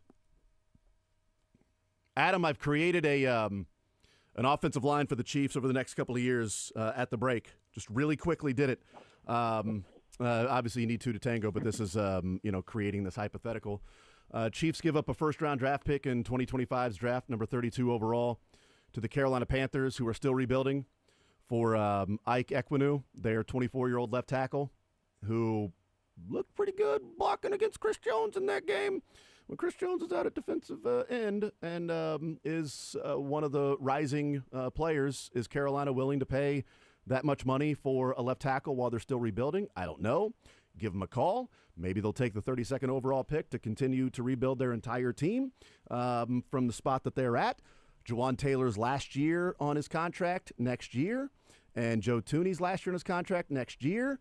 So you've got Ekwonu at left tackle. Wanya Morris is your right guard. Kingsley becomes your swing tackle, right and left tackle, when somebody goes down, and Joe Thuney. And then in 2026, Ekwonu's at left tackle, Caliendo left guard, Creed the best center in the game at center, and then Wanya Morris and Kingsley right guard, right tackle. Done and done. Who says no to that, Adam? Come on, I figured it out. Brett Veach, just send me the finder's fee. I'm good.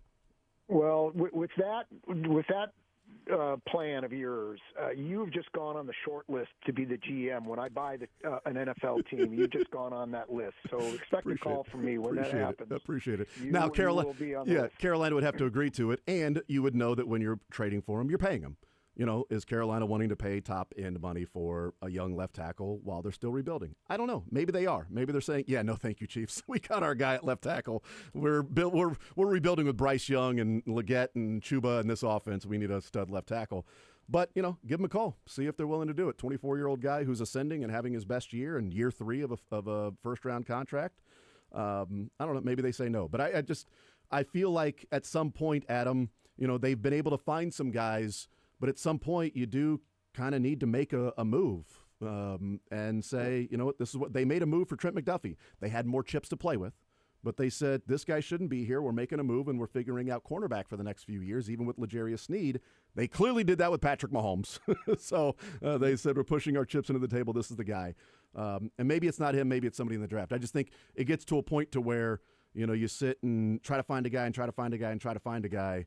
And the next year at this time, Patrick Mahomes' age is going to begin with a 3 and can't keep getting hit the way that he's getting hit. No, I agree. It's not great. And, the Chiefs they've tried. I mean, you remember they went pitching for Trent Williams. They did. And, they made it what they thought was a really good offer. And, they tried with Orlando Brown. And I think they thought that was going to be more than a 2-year thing, and last year was clearly just a stopgap thing. Yeah. But they've been preparing for this. They drafted Morris last year, and they drafted Suamataia, traded up to get Suamataia this year. So they need to do a little better job of finding that guy, because it is that's not a position you want to patch together. Right. Go through so many guys since Eric Fisher left. That's really not a position you want to be doing that with. Visiting with Adam Teicher. He is from ESPN, presented by Twin Peaks. Andy Reid was asked yesterday by Pete Sweeney about the up-tempo style of offense for the Chiefs and what happened right before half, and maybe that's something they could incorporate a little bit more. Andy Reid said, there's some things there, and, we look at all of those things. What do you think of every once in a while if the offense is not in a rhythm, going up-tempo and no huddle to see if they can get something going? Well, I think you need to be careful with that, because I don't feel like the Chiefs are in a position right now where they need to be speeding the game up or making the game longer than it is. You and I have talked about how much their starters are having to play because they need them. I mean, it's every snap counts in a close game, and that's all they're playing right now. So they have to play those guys a lot. With the defensive problems, I'm not. Hey, if you can score points, if you're clear that that's going to be what's going to happen, by all means, they need to do that. But I feel like if it's not going to work, then you're putting your defense in some bad situations and maybe asking them to come back on the field without much rest. I don't think that's a real good idea right now. So I don't think the Chiefs need to be doing that until they on any kind of regular basis until they fix some of their other problems. Yeah, visiting with Adam Teicher, maybe incorporating the running game a little bit more. I think, 5 of the first 7 plays were running plays, and then 25 of the next 27 were passing plays? Yeah, no, I always think the Chiefs can run the ball more, even when it's not working so well, like maybe last week against the Raiders. I think they give up on that. I think they're guilty of giving up on that too early a lot of times. And I know teams are a lot of times waiting for them to run the ball, and so that's a little bit of an issue. But I feel like Andy Reid's been guilty of that before, of giving up on the run too early, and I think this probably was one of those games. Visiting with Adam Teicher, they signed Steven Nelson. What do you make of this move by the Chiefs to bring back a former Chief? Hasn't been on the Chiefs since 2018, but Steven Nelson as a practice squad player. What do you make of the move?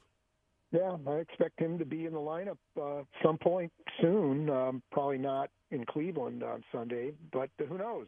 He's another guy who has not practiced or played for a long time, so probably going to take him a little bit to get back into football shape. So I guess I'd be surprised this week, but we know that's the Chiefs can use some help back there. So if he can even be a nickel guy or whatever help he might be able to provide, I think that's going to be certainly a plus for them.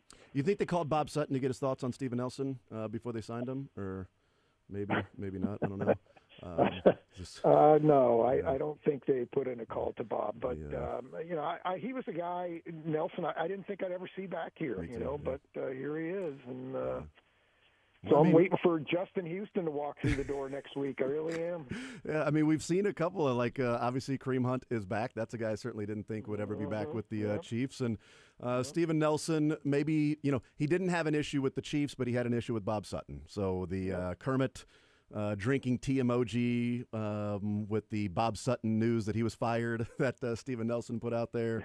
But Spags is a little bit different. Here's my hope is that he can play a serviceable cornerback, and if the Chiefs looked at it and said, if he's as good or better than Joshua Williams or Najee Johnson, can you play Steven Nelson and let's just say Joshua Williams, depending on the injury, but let's just say Steven Nelson. It's the Houston Texans next Saturday.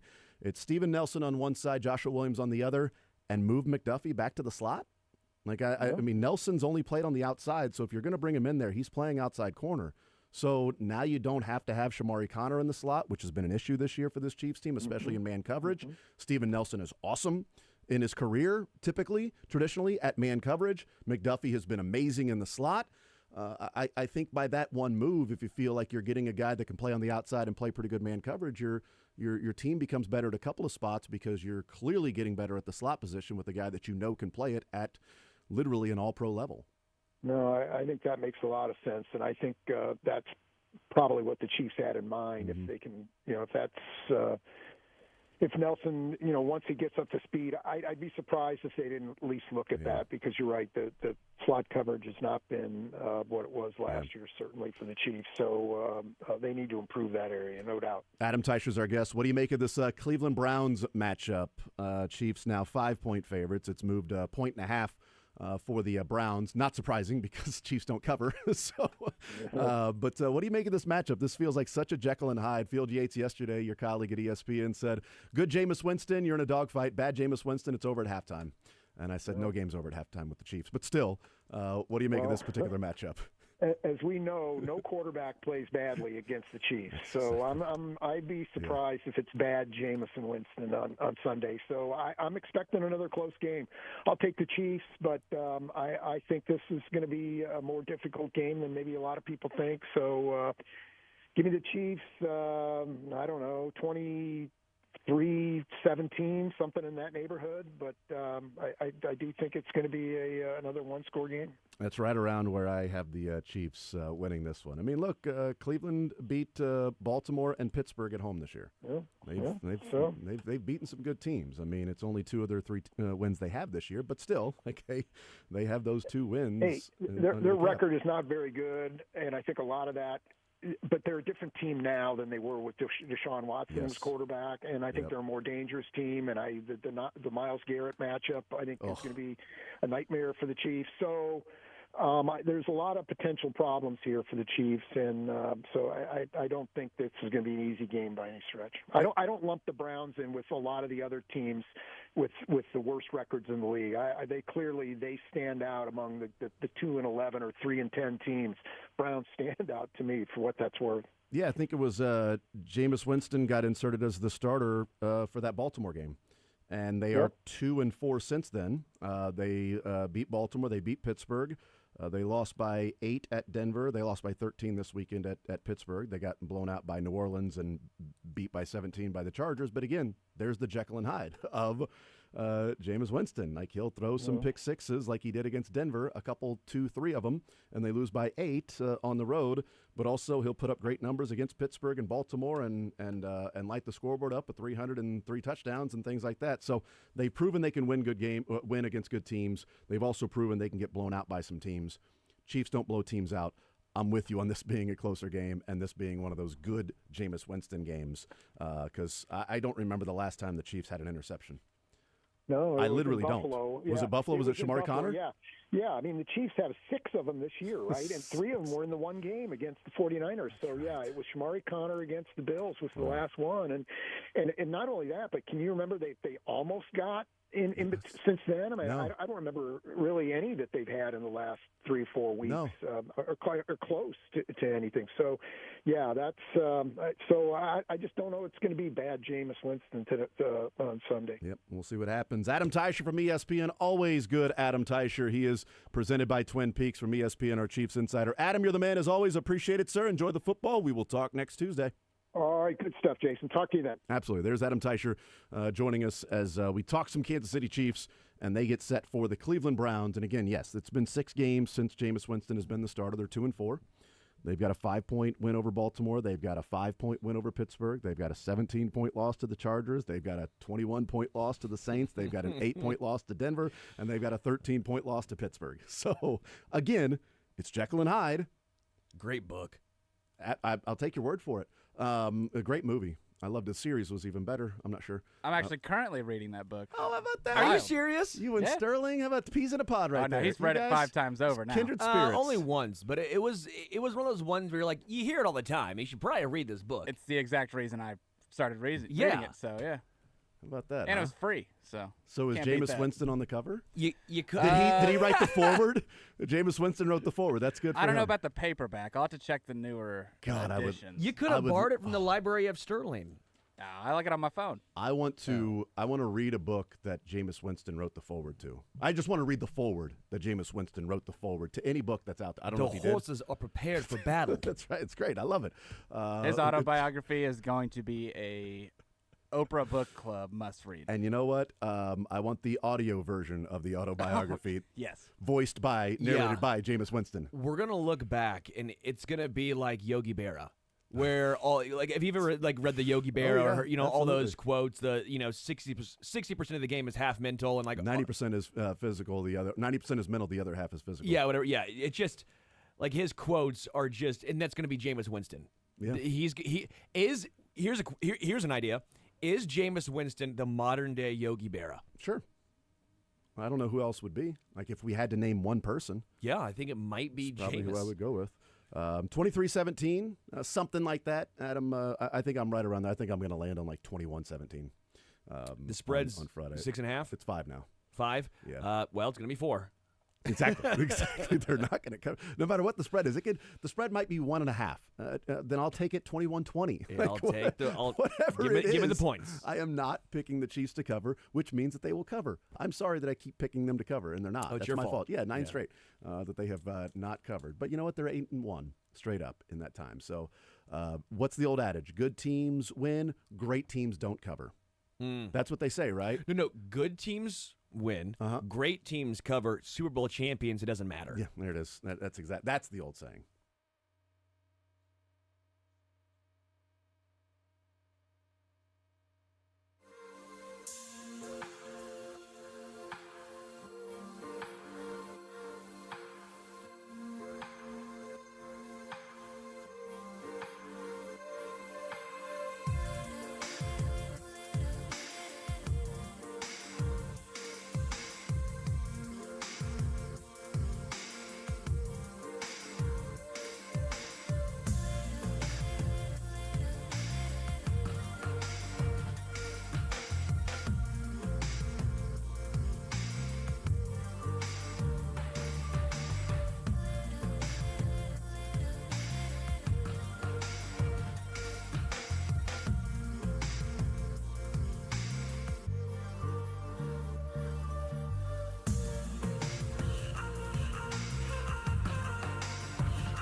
football. Get his thoughts on the college football playoff.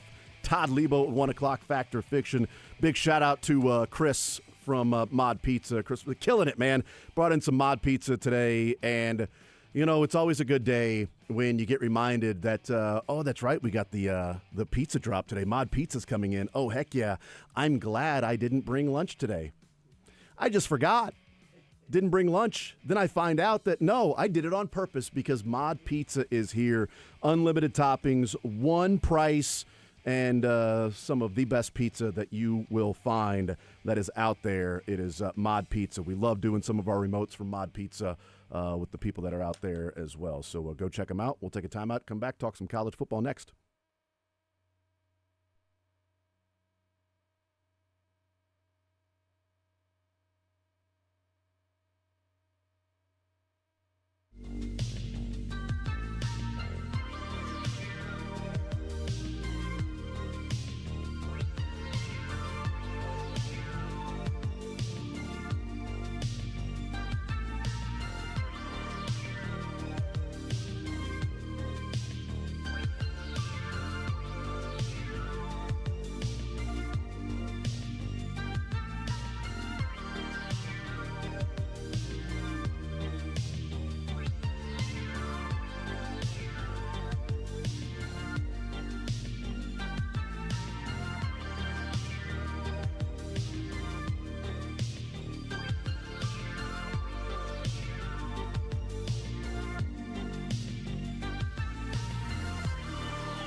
menu at Mod Pizza. So they now have the Mega Cookie. You know we love the no-name cookies that they have there, which are great. They've got a peppermint one now for the season. They had the pumpkin one during, oddly enough, Halloween and Thanksgiving, but now they got that peppermint one as well. But it's Mod Pizza. Peppermint. Yeah, do you want one of these? I'm taking one home. Yeah. To my wife's a fan of peppermint, so I'm gonna one's definitely going home. I'm gonna wait for you to ask a question, and then I think I eat fast too, so it's kind of a combo. It's also on me. You do hoover the food that we get, man, and especially Mod Pizza. So it's awesome. Unlimited toppings, one price at Mod Pizza. There's one place that you go where you can say put as many different toppings on it, and they're gonna charge you the same amount. Not, think I want black olives. Cool. Here's $2.50 more. Do I want some mushrooms? Yeah, $2.50 more. Not at Mod Pizza. Create your entire pizza, same price. And the new Mega Cookie that they have at Mod Pizza. Thank you to them. Thank you to Chris, the man, dropping off some Mod Pizza for us today. Let's talk some college football. Braden Gall, our college football insider, owner of the 440 Sports Podcast Network, Athlon Sports, ESPN Radio, joining us here in the zone. Braden, what's up, sir? What's going on, boys? How are we? We are doing just fine. We're doing just fine. I hope you're doing well. And we'll just start with this. You know, it's the question that everybody wants to know, Braden. Did the committee get it right? Gross question. No, I wrote it down as a smiley face next to it because I know you love those questions. Did they get it right or not? I mean, come on. It's a yes or no, zero sum. I enjoy coming on this show because I think you're better than that. Look. Here's the deal. Like, I mean, fool. the actual nuance worth talking about, in my opinion, is like Alabama, Ole Miss, South Carolina. All of us would put everything we own in a head-to-head, straight-up matchup with SMU. Who would we pick to win? You got to bet your life savings on it, your kids' future education. Like, you're going to bet on Bama, you're going to bet on Ole Miss, you're going to bet on South Carolina. Most of us. I don't think it matters, though. Like, that argument matters when you're talking about one-loss teams being compared for, like, spot number 4 and 5. Like, I think when you're talking about the elite of the elite, you have to lean and go with the team that you think is truly better, like truly better in your core, based on what you've seen this year, et cetera, whatever. You know, like the old sort of like 4-team playoff motto. Once you get to like 12, 13, 14, like none of these teams are elite, and the elite teams aren't getting left out. So it's just not as important as, like, you know, SMU was already in. They were already ahead of Alabama. They were, you know, Alabama wasn't good enough to play in their conference championship games. The same reason Georgia should stay ahead of Tennessee. Mm-hmm. You know, Tennessee didn't beat Georgia and wasn't good enough to play in the conference championship game. And had Georgia lost, I don't know why Georgia would be considered less than Tennessee, because they were too good in the regular season. Like, it doesn't make any sense. So I don't like. I think the regular season is what should matter. Having to play an extra game is not what matters. And if you compare the regular season matchups, yes, I think Alabama would win the game. But once you get down to, you know, 11, 12, 13, 14, you are not leaving out a team that's going to win, like, that is elite. Like, Alabama is not elite this year. Ole Miss is not elite this year. Miami's not elite this year. SMU's not elite this year. And you're not leaving out one of the best teams in America. And so I think that's, like, I know that sounds like a weird way to frame it. Like, oh, the margins should be different, or we should sort of measure things differently at the end of the term. It's like, I get that sounds weird, but there's like a strategy for me, which is like, you know, again, if the committee thought that so-and-so was better during the regular season, that's how they should be graded and judged. And we're talking about like 5 combined losses here. We're not talking about elite teams. And so good teams, maybe great teams, but like worthy teams, sure, but not the best of the best. This is not an elite. And frankly, in a year where, like, outside of basically Oregon, no, we have 2 lost teams everywhere. So I don't, you know, like, I don't have a problem with it. I think the right thing happened, and, you know, I'm upset that Clemson's in the tournament. Like, it would have been so much more fun to have, like, Ole Miss and SMU instead of Clemson and SMU, because Clemson is boring and old the same way Alabama is boring and old. Yeah, I was rooting heavily for SMU. I was rooting heavily for SMU to win that game, besides just money on the money line, which you know that I'm not better than asking you that question, nor am I not better than talking about bets and fantasy football with you. So let's really get into that. There's been some talk about, should the computer rankings be involved a little bit more here in how these teams stack up. I offer pushback from this that, it's the only data points that we have are the 12/13 games. It's all we have to go off of. But like in college basketball, when we're looking at like KenPom or BPI or different computer, like there's like 34 different games and data points all together. And yes, some of those predictive models. Do you think computer rankings and where teams stack up should be more a part of the conversation? And maybe it is in the College Football Playoff Committee in that room, but should it be more integrated into common parlance in discussing these teams? I think data is a huge part of what they do. Whether that's efficiency metrics versus computer rankings versus here's the thing. If I'm a committee member, you and I are committee members, and we're sitting there and we're debating a team or whatever data points, like you and I, the way this works is that we have anything we could need in the course of that discussion. Yeah. If we need something, if we need to compare, road red zone rate against top 25, you know what I'm saying? Like we can get access as a committee member to almost any piece of data that we need, whether it's created by a human or created by a machine. And so my understanding, the way I've always looked at the committee, the reason I like the committee approach, because there is no perfect approach until you have a much smaller number of teams, like say 32, playing a few more games, like say 16 or 17, with let's call it a salary cap and a draft where every roster and every schedule is identical, in which case your record is the data and the science. And since none of those things will ever really exist in college football until we have like a commissioner breakaway in an NFL system, it's impossible. So it's imperfect by definition, which is partly why I love it. And the way I've always viewed the committee is the best we're going to do. It's the ability to blend human eye test, instinct, understanding of sort of anomalies in these certain teams' games and resumes. Like, again, let's say Ohio State beats Penn State, and the only way Penn State won that game is they blocked 2 field goals. Like, that's basically a tie in my mind as a human. The computer's not necessarily going to see that, and maybe it spits out something different. So you have to sort of account for margin of error on both sides. You have to account for human bias and try to eliminate that with computers and data, and you have to account for computer bias and try to eliminate that with human instinct and intuition and eye test. And so when you blend all of that together, you get a group of supposed experts who have all the information they could possibly need.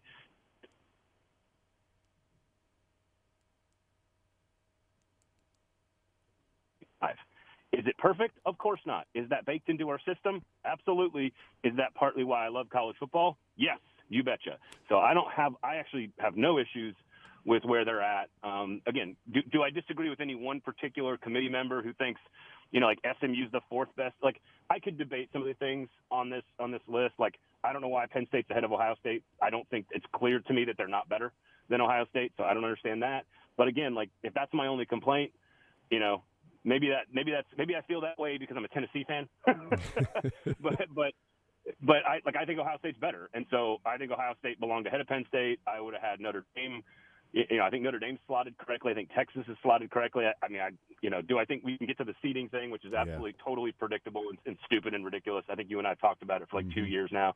But like otherwise, I think by and large, when the committee ranked the teams, which is one of the 2 numbers you have to know about the 2 teams, every team, which is ridiculous, the actual rankings versus the seeding. The only one.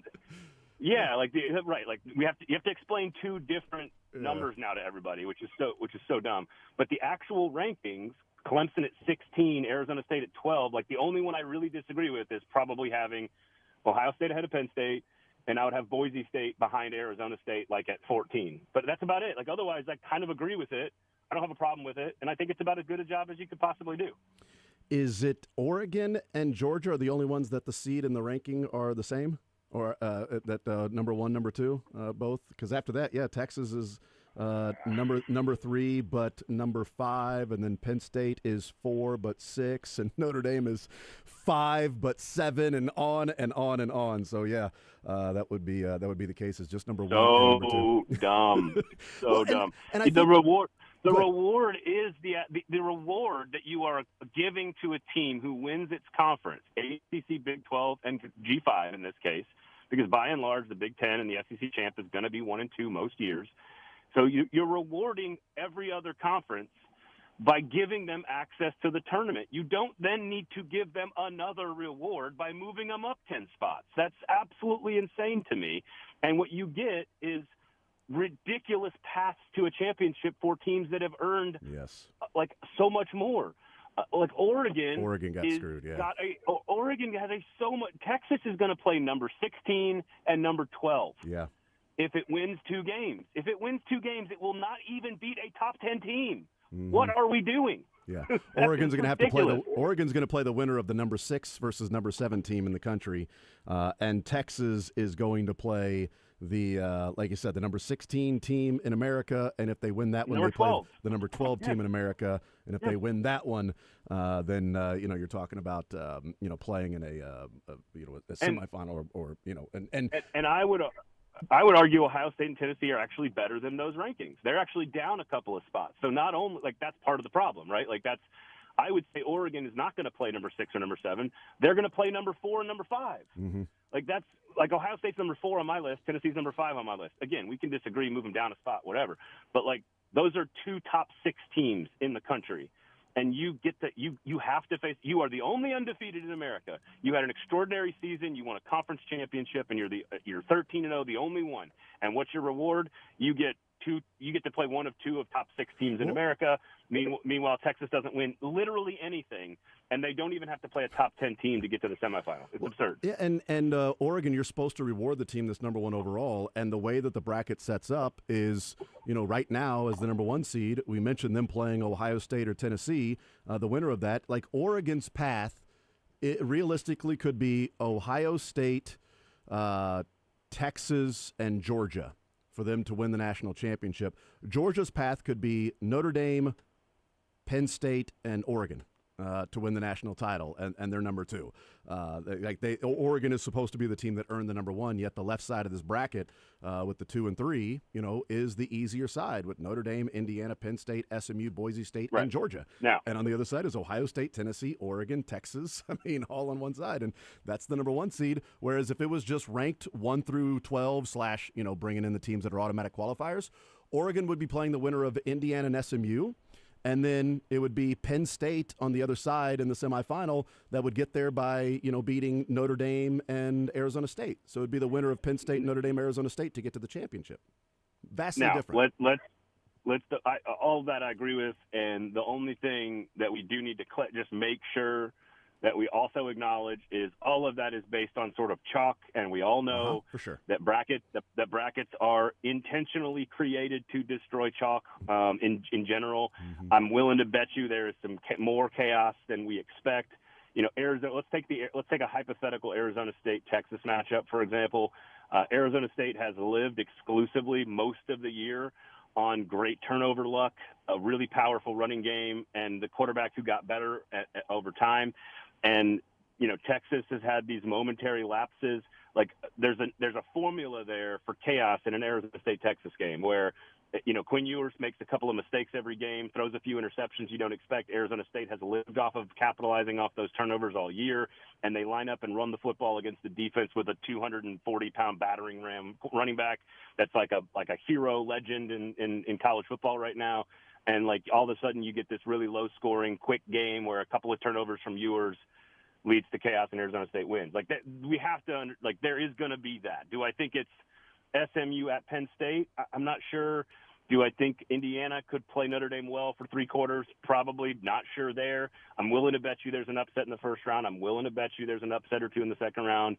And I do think there's probably going to be somebody in that Final Four that we never expected to get there. So I do think that, we've got to acknowledge while we are totally correct on complaining about the seeds and how ridiculous it is, because it was a totally predictable. Like I said this 18 months ago, I said this is going to be so dumb. This is so painfully, and like I think it was 5 seconds into the bracket, McElroy's like, I think we need to rethink seeding. I'm like, yeah. You think? Well, way to go. And I'm not picking on Mac. Like, he's fine. But like it's like this is so predictable. The other one, of course, is the fact that the Oregon Ducks, the number one team in the nation, that's won all of this stuff and has been rewarded for having the best season of anybody in college football, has to go 36 hours to Indianapolis for a neutral site game, has to go 13 hours to Pasadena for a neutral site game. Then if they win that one, what do they get to do? They get to go on a 31-hour drive to Arlington for their third game in a row and a neutral field, and that doesn't include the national championship game.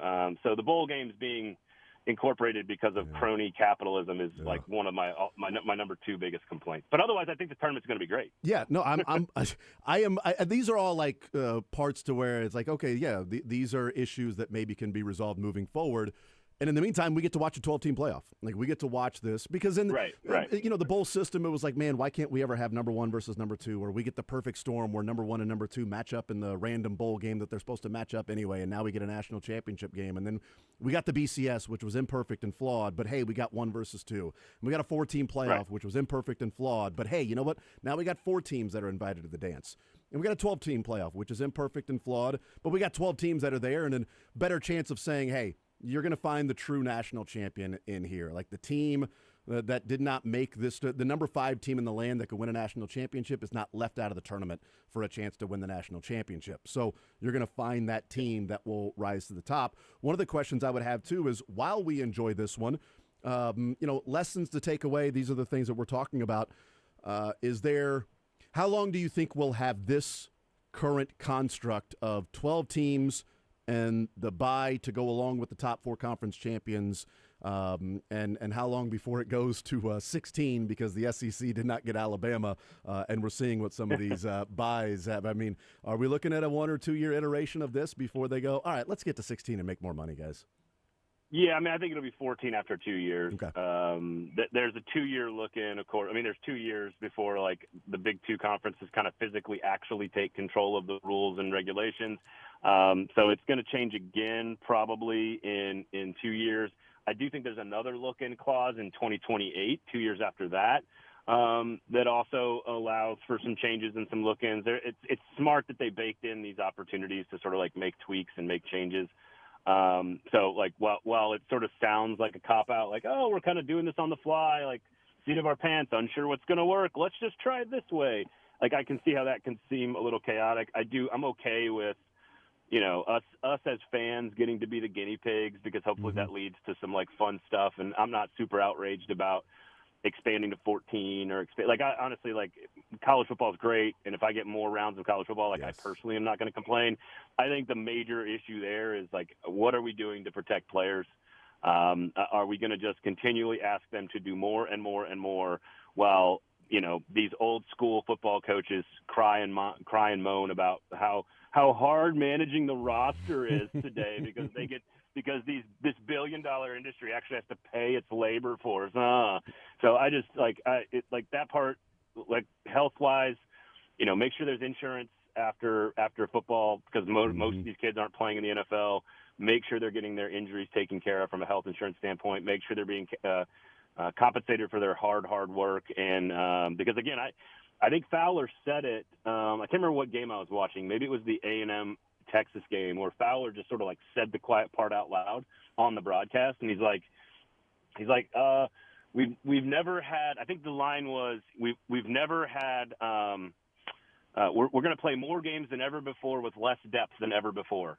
It's a war of attrition and players are going to drop like flies. And the worst thing that could happen in this bracket, in this tournament, is if we have a lot of major injuries that truly affect teams' chances to win, players' futures, et cetera, et cetera. I think that would be like the one big black eye on this tournament. And I think it's something we need to consider. But yeah, I mean, it's going to go to 14 probably in 2 years, I would guess. And what I don't want to see is 4 automatic bids for the SEC and the Big Ten. The fact that Bama or Ole Miss got left out is probably not a good thing for that particular case and cause, which I don't like. I don't like that at all. But you know what? Don't get boat raced by Oklahoma on the road. Don't lose to Kentucky at home. Like, you had your chance. So Absolutely. Braden Gall is our guest, owner of the 440 Sports Podcast Network, Athlon Sports, ESPN Radio. You mentioned injuries. I'm assuming at, let's see, that's 8 Eastern, so 7 o'clock Central. I'm assuming at 6:30 Central Time, December 22nd, we'll find out the health of Carson Beck. As that game starts at 7. Right. That game starts at 7. Sounds about right. I mean, 24 days, give or take, ballpark, between injury and first game. We'll see. That's obviously the big one that matters. Like the 2 Ohio State offensive linemen that are out for the year, that one's not going to change. Mm-hmm. The Arizona State's wide receiver's not going to – I don't think he's going to be back for their game. But, man, you start doing the math on the layoffs, and it's like these teams – there's a lot of space for a lot of coaches to do a lot of weird stuff. And I don't know, like if I'm Arizona State, for example, I think it hurts them probably the most of anybody. Like they are red hot. They've won 6 straight. They just came off a championship game. Like that's a team that if I'm Arizona State, like I would have preferred to probably get a home game against like Clemson and play as soon as possible. If I'm Arizona State, if I'm Georgia, I'm glad that I'm going to have 24 days off. Even more so if you're a team that didn't play in a conference championship game, like an Ohio State. Like Ohio State's that's the same amount of time off, guys, because you didn't play in the conference championship game. So all these teams are going to get like 3 weeks off, which is, again, a bit of a flaw in the system. I think we should move it to where the first round is like maybe 1 week off. You want to be aware of the grind that you're putting the kids' bodies through, like we just talked about, but at the same time, you want the football to be like real. You don't want it to be some other version. Like that's what made Nick Saban great, is that he could take 26 days and change his football team. And you don't necessarily want that either. Yeah, I'm at 6:30 on January 1st. We'll find out the health of Carson Beck. I was going to ask if you like the layout of playing the 20th and 21st, and then playing the 31st and the 1st, of having those longer layoffs between the end of the season and the first round. And then, on into the first round and the second round, and then another, 9-10 days off, and then another 10 days off. I think, I don't love it, but much like the rankings and the committee, it's an imperfect system, and it's probably the best they could have done in general. I'm of the belief that you should just say, screw the NFL, forget what they're doing, ignore their schedules, and play college football gasp on Saturdays. But I think, and in college football stadiums, mind you, as well, instead of corporate stale parking lots in Arlington and elsewhere. I think I do like because both teams have to travel. Again, going back to the fact that these are bowl games, which is absurd. The fact that both teams have to travel to each round, I think you're asking a lot of travel of a lot of teams. And so I think having 9 or 10 days in between instead of like 6 is okay. I'm okay with that, the way NFL goes 1 week, right, and keeps their schedule sort of pretty tight. I think that's fine. Should you do Saturday, the 14th? That might be a little quick. And so I think they did a pretty good job of picking the dates that they did. And you're going to get a weekend, and then you're going to get the New Year's holiday. Then you get 9 or 10 days after that, and then you get a couple, 10 days after that. And so I think they did as good a job as they could do. I don't love Thursday, Friday football, but whatever. There's nothing we can do about it. All right, last couple for you. Who wins the playoff? Who over who? Oh God, my inside, my gut tells me Texas is on a mission, but I don't necessarily love Quinn Ewers in critical situations. For some reason, I think we're going to get Texas, Georgia, Part 3. Is sort of what I think. But what I'm rooting for would be Oregon to sort of finally break through.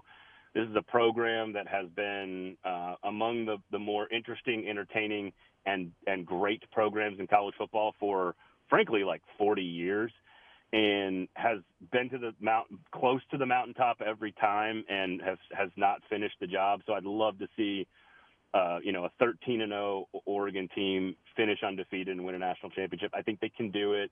I think Penn State's defense got a little exposed in space in the Big Ten championship game. That's concerning.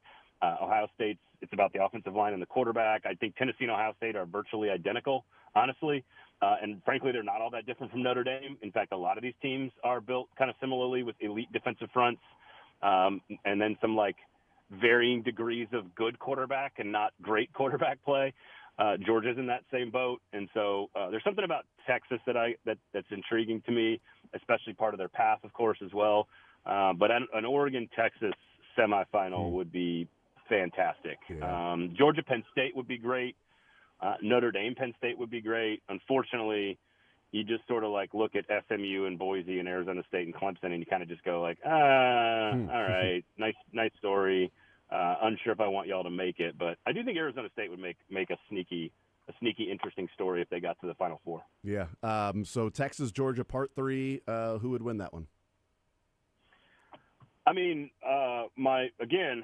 my heart and my gut and my instincts, the rest of my entire body say it feels like Texas's year. They have been building to this for a long time. In that matchup where Kirby Smart has had 20 days to get ready for round 1, and then 10 days to get ready for round 2, and then 10 more days to get ready for a championship. A team he's beaten twice, Sark versus Smart. My brain tells me Georgia, but that's so boring. Last one for you. Belichick to North Carolina. If it gets done, is this success, or is North Carolina, sort of just searching, going down the Mac Brown thing instead of Rhett Lashley? We see not that he would leave SMU for North Carolina, but like coaches that have come up through the pipeline, we've seen them get opportunities. Is North Carolina going the right route with Bill Belichick bringing him on if they agree to his Bible? I don't know how.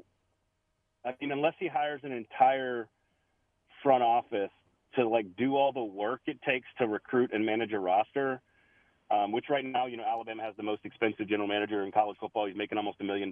Like everybody in big time college football is going to have that role in that department soon. But again, that's the one thing he wanted control of in the NFL over every other coach in the NFL. Like he wanted to be the GM, and so.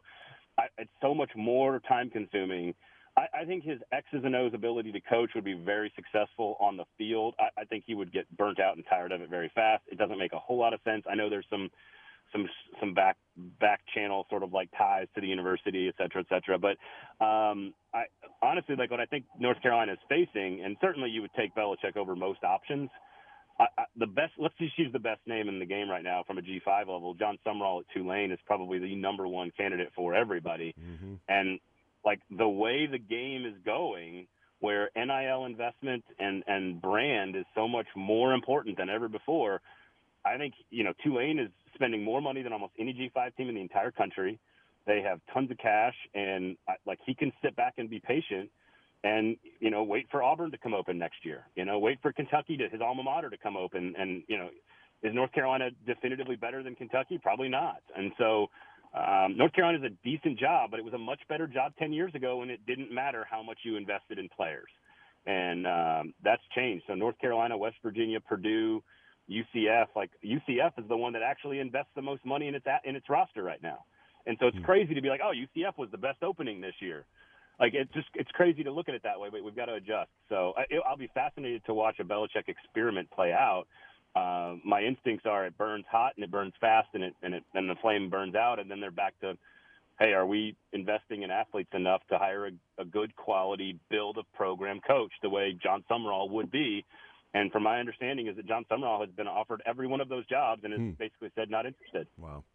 I just find it funny, Braden, how Bill Belichick gets to write a 400-page Bible about college football, but it's, widely regarded as great, and he gets interviews. Connor Stallions does it, and it's frowned upon. I don't know where the bias comes from. Oh my God, these different standards, man. Absurd. 1 year in the media. And Belichick has never really had any problems watching other people's practices either. Right. So he fit right in, man. Braden Gall, owner of the 440 Sports Podcast Network, Athlon Sports, ESPN Radio. Braden, you're the man as always. Appreciate it, brother. We'll talk next Tuesday, man. God, I would love the first press release out of North Carolina. Belichick has hired Connor Stallions to be his special teams coordinator. Please. It would be so good. It would Just be so good. Lean into it, Bill. Do it, man. Thank you, Braden. You're the man, brother. Yep. All right, boys. All right, there you go. There's Braden Gall. Great stuff from him, as always, man. College football insider, Braden Gall. Bill Belichick and North Carolina. Bill Belichick has agreed to become the head coach at North Carolina. He has handed the school, this is from Ollie Connolly, he has handed the school a 400-page, quote, organizational Bible, end quote. with structure, payment plans, staffing choices, decisions on whether to commit to North Carolina, and he is expected to know their answer within the next 24 hours. He also said yesterday on the Pat McAfee show that if he was running a college program, it would be a pipeline to the NFL for players that had the ability to play in the NFL. It would be a professional program at the college level. And no doubt that the players on my team will be ready to play in the NFL. And if you watch that clip, it is a commercial. It is a advertisement. Yes. It's Calipari every time he's on national TV. He ain't talking to the person that's asking him the questions. Calipari is talking to every recruit out there constantly, and that's what Bill Belichick was talking to Pat McAfee. By the way. Not the fans. He doesn't care about championships. Because NIL money. Yes. And this is what's going to be hard. He doesn't want to recruit. He wants a general manager. He wants a general manager that will go and do it. In the traditional sense, he's not going to go fly on a plane, fly to Texas, fly to California. You're getting choked up over what Bill happened Belichick. to me? You're fine. I almost died, I think. No, I think it's a you're blue fine. cheese. I think you're fine. Let's see. There you go. Do you have the EpiPen? Do you have it ready to go? It's a blue cheese. It has to be getting me. Get the shot. But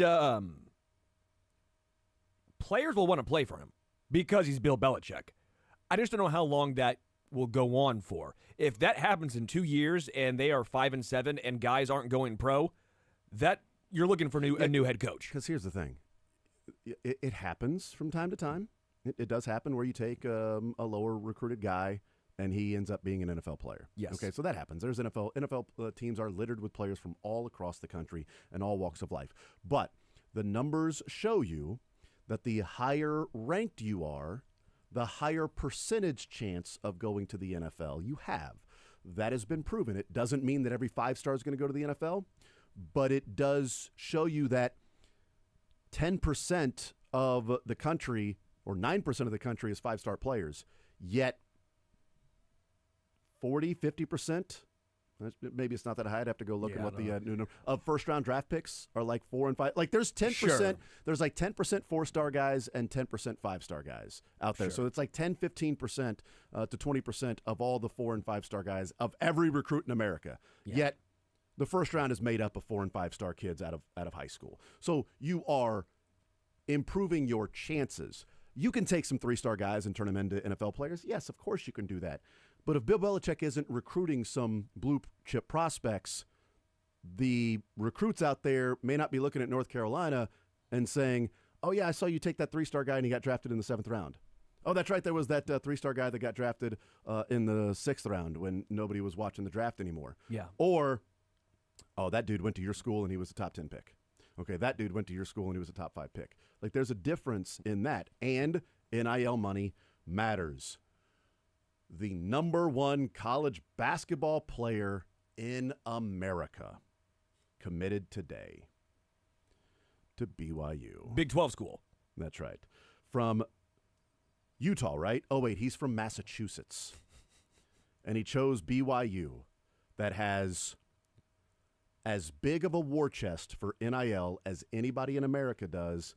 And A.J. DeBansta, whatever his name is, number 1 recruit in America, however you pronounce it, is supposed to be getting a, quote, record-setting NIL deal.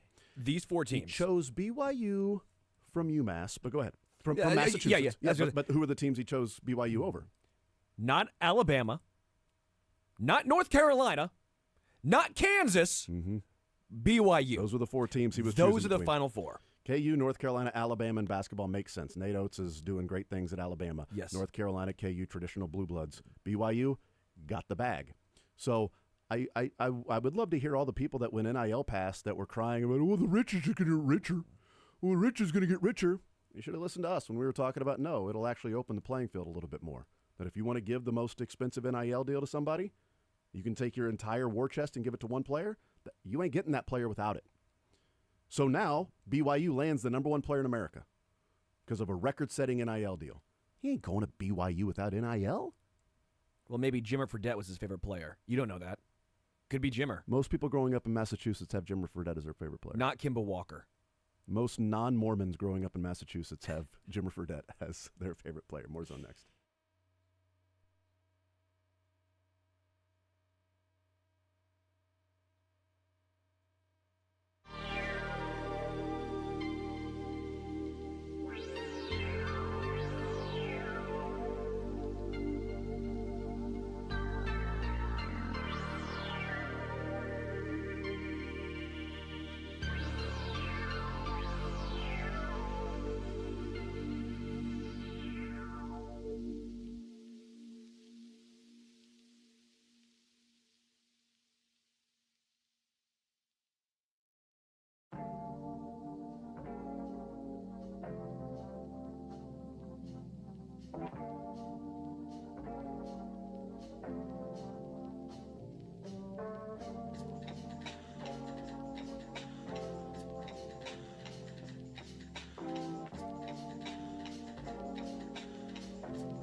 Thank you to Braden Gall, College Football Insider, talking some college football. December 20th, first game of the college football playoff ever. Indiana, Notre Dame, Friday night on December 20th. Then on into that Saturday with the triple header of SMU, Penn State, Clemson, Texas, Tennessee, Ohio State, Chiefs, Steelers, Ravens, Texans. Woo! It's a fun day. Fun day. Saturday fun day, right? That rhymes. Isn't that what they always say? Saturday fun day. Did you watch Fun Day football last night with the Simpsons? I did. I can't give my thoughts away though because it's going to be a factor fiction question. Okay. Yeah. All right. We watched it as well with my son and daughter. She was excited about watching football as well. So we watched the first half together before they went to bed on the Fun Day football with the Simpsons. Fun day, fun day, fun day. Fun day, fun day, fun day. So thank you to Braden Gall talking some college football. I wanted to play this. We talked briefly in random reference to this earlier in the show. Doesn't sound like us. With Jalen Hurts and A.J. Brown.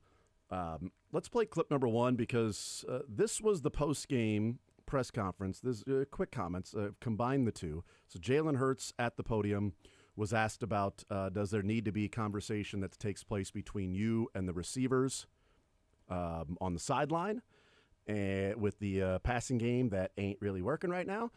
And then A.J. Brown was then asked in the locker room what the issue is. So that's this post-game press conference answers, and then we got an update to the story last night from longtime Eagle Brandon Graham, who has his own show on 94 WIP. We'll play that clip in a second. But here to set up the stage, Eagles have been struggling throwing the football, and here are those two questions, one to Jalen Hurts and the next one in the locker room to A.J. Brown. No. Why is that the case? I just say no. You said the offense wasn't good enough. What are some things you think that the offense needs to improve?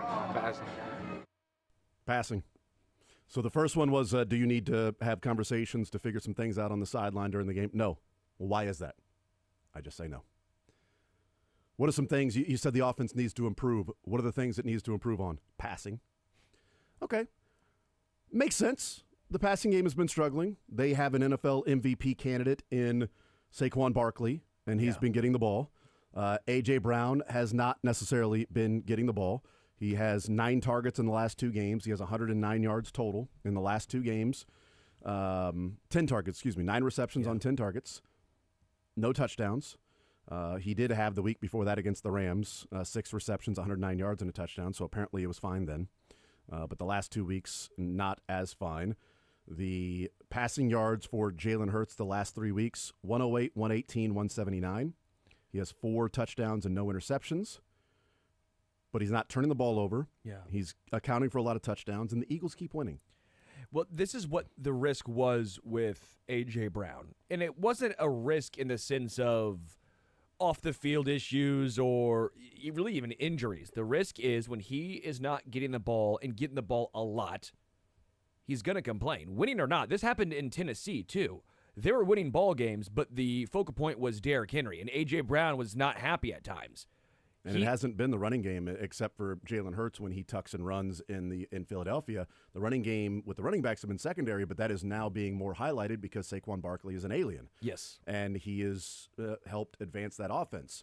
Okay, so, yeah, they both say passing game needs to be better, okay? By the way, how about a couple of different teams that are not happy about winning against the Panthers?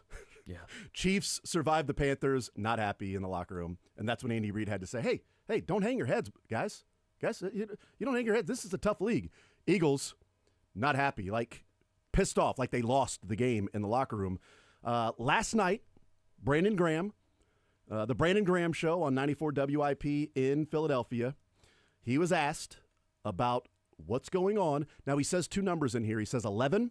It means A.J. Brown, and he says 1, which is Jalen Hurts. So he doesn't say their name. He says 11 and 1. So it's kind of hard to decipher what he was saying there, so I just want to let people know when he's talking about the guys, he said 11, then he says 1. But here he is on the Brandon Graham Show, asked about what's going on between the quarterback and the wide receiver. The person that's complaining need to be accountable. And I'm just being honest. You know what I'm saying? Like, and he know this. He, I don't know the whole story, but I know that one is trying. And I mean, 11 could be a little better with how he respond to things. And they was friends before this. It's like, man, but things have changed, and I understand that because life happens. But it's the business side that we have to make sure that we don't let the personal get in the way of the business, and that's what we got to do better as right now, because we know it's an issue. Everybody's seeing some things, but we need to be able to talk things out as men. You know what I'm saying? But we need to let personal stuff go and let's get right for this game, because, man, it's like a lot of stuff, most of the time it's just a conversation that just need to be had, but the person with the problem got to want to talk to the person other than others. Okay. That's all. The person that's complaining needs to be held accountable. One is trying. 11 needs to be better in how he's reacting to what's going on. They were friends before this. Things have changed. You can't let what's going on the personal side affect what's going on the business. Don't let personal get in the way of business. And sometimes we just need to talk to that person instead of talking through others. That's Brandon Graham and the beef between A.J. Brown and Jalen Hurts, or how he was presenting it last night. Late last night, did you see Brandon Graham's update? No, I did not. Brandon Graham tells Tim McManus. Tim McManus says, just talked with Brandon Graham. He wanted to clarify what he said. These are the quotes. It's not on audio. This is just him telling Tim McManus. Quote, I just assumed about their relationship, and it made me out to look even worse because I had it all wrong, and now people are going to run with that part. I really just want to win, man, and I want brothers to be able to just hash it out. I'm going to make sure I apologize to both of them. I wasn't trying to be divisive. I just didn't want us to use the media in a bad way. I can't do that either. If I've got something to say, I've got to go to the people too. I made a mistake, and I assumed that it was something that it wasn't. I just want to win so bad that I just don't want to use the media when we need to talk about something. We can fix the problem ourselves. I didn't add to it in a good light, so that's my bad. He made it way worse by even if he's going to say they're not on the same page. Without those comments, Sterling, I wouldn't have known that there was personal beef between the two. Yeah. Like, I wouldn't have known that there was something going on behind the scenes where Jalen Hurts is like, asked, do you need to hash this out on the sideline with those guys? No. Well, why not? I'll just say no. Well, the answer could be because we do that in practice. Yeah. We're not going to hash things out on the side. We practice. We're around each other 6-7 days. We got it. Yeah. And then A.J. Brown, what needs to be improved on? The passing? Oh, is that a shot at Jalen Hurts? Well, maybe I'm not getting open. The passing game overall there's nothing wrong with saying the passing game needs to be improved on. Sure. Same way the Chiefs would say pass protection needs to be improved on. Oh, my God, does that mean Mahomes and Kingsley and Wanya Morris and Juwan Taylor don't like each other anymore? Yeah, no, it's just but then Brandon Graham last night says they used to be friends, but things have changed. You don't let personal get in the way of business. This is now a business, and the person that's complaining needs to be held accountable, and the person that's complaining needs to do more talking to that person and not talking through others. That raised it to a whole different level. Yeah, and he's a veteran. He's been around so long, and that's what's surprising. He knows the game, and it's just surprising because he could have legit just said, 11 maybe needs to be a little easier on one. Fine, leave it there. But then you start going more and more in depth about like this personal side of things that everyone's like, whoa. The only way I can interpret it when he says they were friends before, I can interpret a couple of ways. My initial interpretation was they were friends before, as in like they're not friends now, but things have changed. Sure. I can also interpret it as they were friends before A.J. Brown got here. Things have changed now because now it's not just personal, it's business too. Sure. So, yeah, there might be some personal things going on, but they've been friends before. Sure. They'll hash it out. All right, don't let the personal get in the way of the business. Talk to the people you need to talk to figure this out. Jalen Hurts is the godfather of A.J. Brown's son. Yes. There's a clear history there. They are close. But something's going on right now with the Eagles. And I'll tell you this, against the Steelers this weekend, they damn sure better figure it out. All right? Beat the Steelers. Take care of business.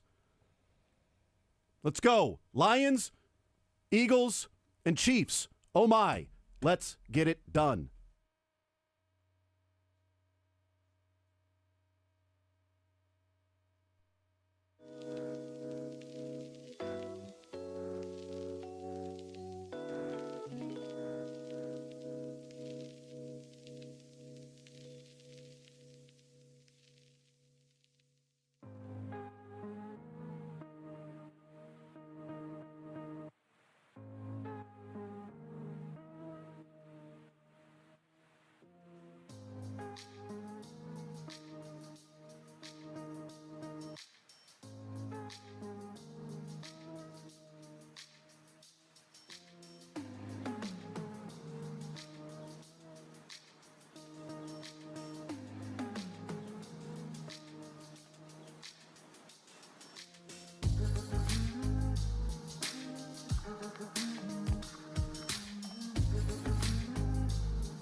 It needed to go away.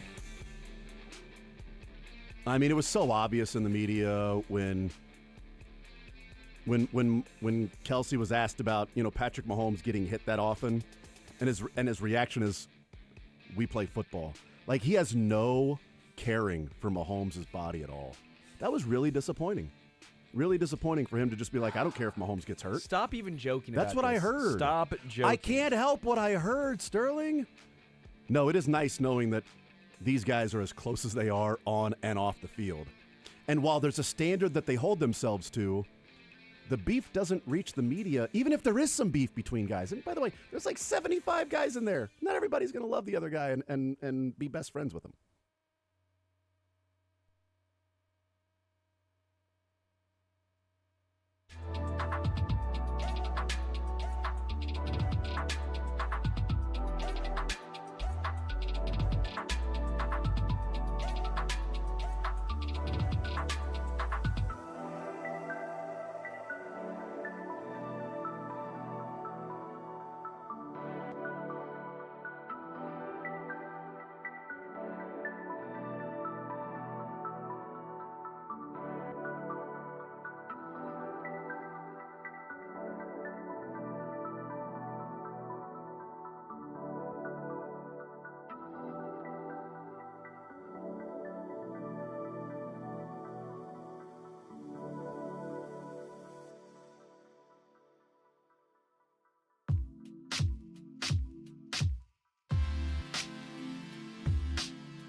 Fact. How about that?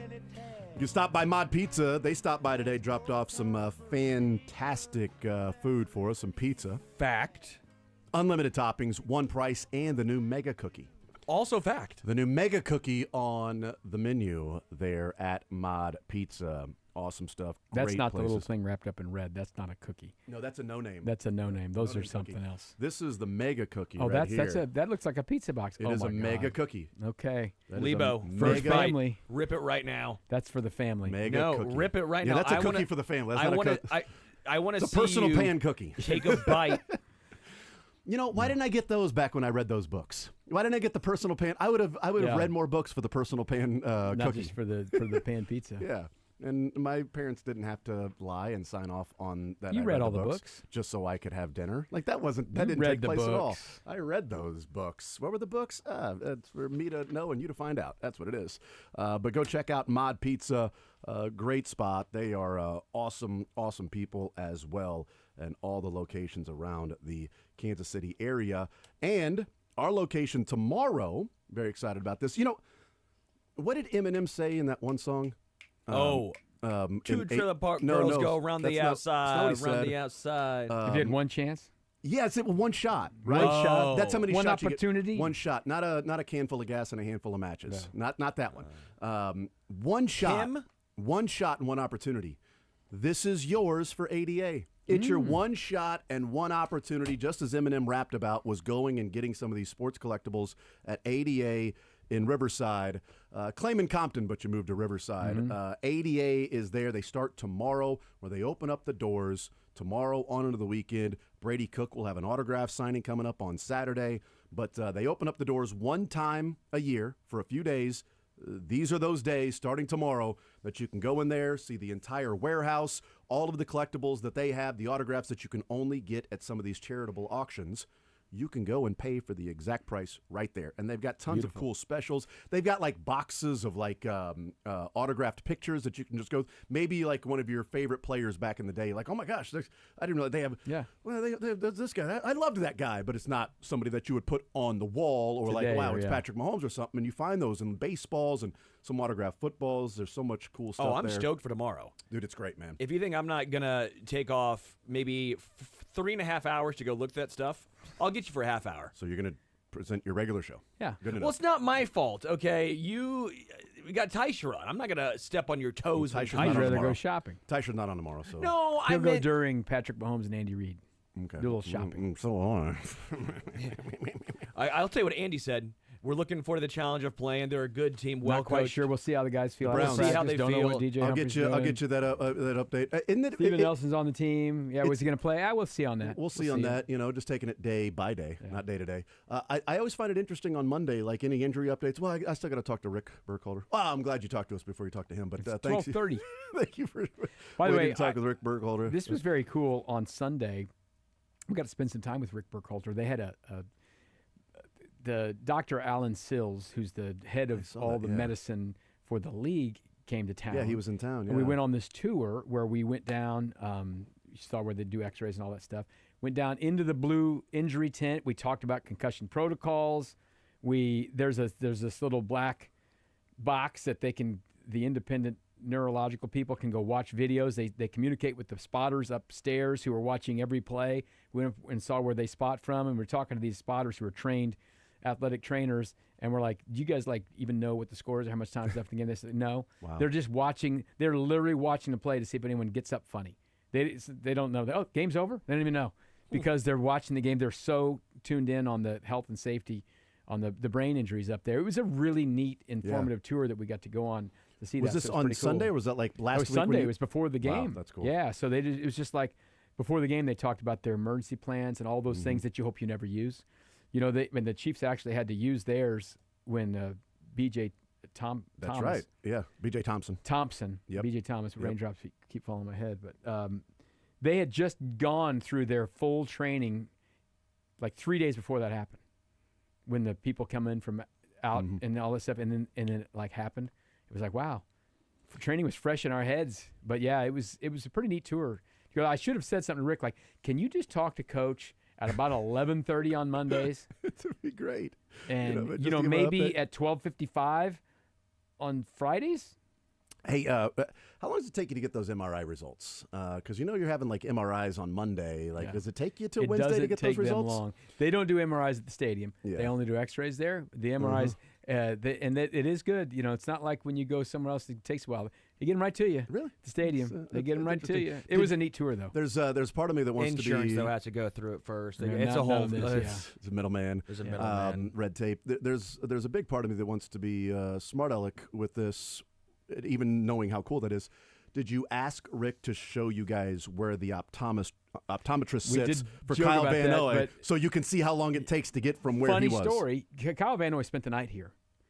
Oh, I didn't realize that. Yeah, he spent the night, and the Chiefs had someone on their staff go to the hospital and check on him, and he sent that person like a personal thank you note. Oh, really? So he talked a little crap on his podcast. Why didn't he say that? Why didn't he say that he sent him a personal? They were a little salty about that whole thing, but it took them 12 minutes to get the optometrist down. There are specific. Now, the guy on the sideline is like an orthopedist because that's the injuries you're normally going to get. But they have a optometrist somewhere in the building who's like there. They have all of them. Is it like an airplane? They go over the loudspeaker. Is there a doctor in the building? No, they sent the text out to him, but you can't just get there in 2 seconds, and they didn't know right away what he needed and all that stuff. But they have all of the redundancy on these plans is amazing. They have, the ambulance is there and something has to happen. You know what? Then there's another ambulance in case there's back-to-back injuries. And that's just for the players, not the fan ambulances who are there. They really have to have a lot of stuff, but it's a constantly changing thing because something will happen that you don't know about, and then you got to change the whole plan for it. How many people total do you think? They said there's probably 30 or 40 people at every stadium who are somehow involved in their plan, and what they have to do. There's, the independent neurology, whatever they're called. There's one on each sideline, and there's one upstairs during the game. So there's a guy on the sideline looking eyeballs at, and there's a guy in that booth with the trained medical trainers who are looking at the videos and all that. So that's there. And then they have the orthopedists on the sidelines and all the team doctors, all those kind of things that are all there. And then all the trainers and all the EMT type people and all that stuff. Every single game, they have a meeting an hour before the game with the official, not only with the head official, but what they call the teal hat, who's the backup official, because they want the guy you see on the sideline every once in a while talking to the head coach. Right. So they want that person to know that this person right here is the trainer and this is this person. So when you see me go on the field, I can go do that. So every single game they do the same meetings and all this kind of stuff that you have no idea that it happens. It's like, wow, if you look on the sidelines, you see a guy wearing a red hat. That's the neuro independent person. They have a little red NFL hat on. And I looked at them both when I was up there at the game, one on one side, one on the other. They're just sitting there staring at the game from field level. Wow. And what they at least told they get us to was, watch the game, though. Yeah, you better watch your butt over on the sideline. But what they told us was, you hope you never see any of these people. Yeah, for sure. That's the idea. Yeah. To never see them, but they have to have it ready. It's amazing how many people and this go is into this putting... is new stuff because I was talking to, we've heard lots of players. Alex Smith talked about this. You could lie at the baseline. I remember talking to Shermer about this sometime on New Day to try to get back in the game on concussions. And I said, how much do you have to trust these guys? Because once you get in the protocol, one of the first things is, do you have a headache? No. Well, how do you prove that you do or you don't? But they said now we're into this a ways. Yeah. More and more, you get a 22-year-old guy on this team. He's grown up as this is a really important thing since he was like maybe in middle school. So they think, generally speaking, much more honest because they understand the repercussions. Yeah. You know what I mean? And they're kind of used to this because they've given them all this data. Let's say a week. The Chiefs don't have any more regular weeks coming up, but this week is a regular week. Let's say you were in the concussion protocol from Sunday's game, or something happened, and maybe you don't present concussion symptoms for 12 hours because that can be the case too. So if you think, I'm okay, and then all of a sudden you're in the protocol, the chances of you being able to play the next Sunday diminish greatly the later you're in it. So then they're much more honest right out of the gate because it's, all right, let's start this. Let's start the clock. That makes sense. Get our clock going and all this. They have all this data because they want them. Now, it used to be kind of adversarial with the doctors and the coaches, but he said the coaches really want to keep their hands off of it now. And when Andy says, Rick's got all that, that is a real thing because they don't want to feel like they're putting pressure on someone. Now, a lot of these guys, we've heard the stories about Mahomes, going up there to get his ankle done. And Rick Burkholder was telling the story. He sprinted up the tunnel on his ankle, and then, they looked at the X-ray in that room, and they go, "It's not broken." He said, "I effing told you it wasn't broken." And he went back down there. You know what I mean? But, so there are guys who want to get it back out there and play for sure. Yeah. But they're getting better with the old member of the game out in San Diego, and Jamal Charles got popped, and he ran around the sideline avoiding everybody. You can't do that anymore. Yeah. It's a different deal. Because they'll take your helmet. Yeah, they take your helmet. That's one of the things. When you go see a guy go in the blue tent, someone from the equipment staff takes their helmet, and they stand there. Okay? That way they don't just run out of the tent, run on the field. They have to, yes, here's your helmet, get back out there.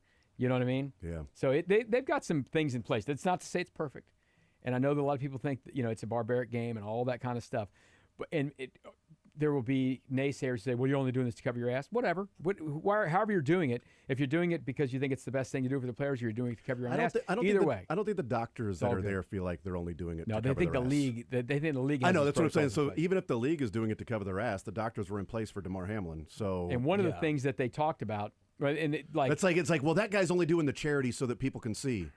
DeMar Hamlin, okay, still doing it. He's still doing the charity. Yeah, I mean, they that's will fine. tell you, and this, I think this might be true. I mean, maybe there's some other thing that is it a fact or there's fiction? Maybe the only place better to have DeMar Hamlin's situation would be actually in a hospital, because they had everything. The only tough part about it was they were all 30 yards away from him. If you're in a hospital, maybe you're only 12 feet away from someone who's having a cardiac situation. But they had that there was a great success for them to be able to save his life. But one of the things they talked about that the league has some outreach on is they are trying to make all of these things public, to talk about them, to have it trickle down, because tragic things have happened in high school and middle school games because injuries happen and all that stuff. And if you have the protocols in place, and we've got a lot of great stuff out here. I know that I was talking to a couple people. Who was I talking to after the game, or on the game on Sunday? Or it might have been Mick. Anyway, but University of Kansas health system is partners with like Blue Valley schools. They've got athletic trainers and doctors and stuff at all these events, everything. They're all there at these things. And that's more important than being there for the NFL, because it affects way more people than the NFL does. And they're younger people who,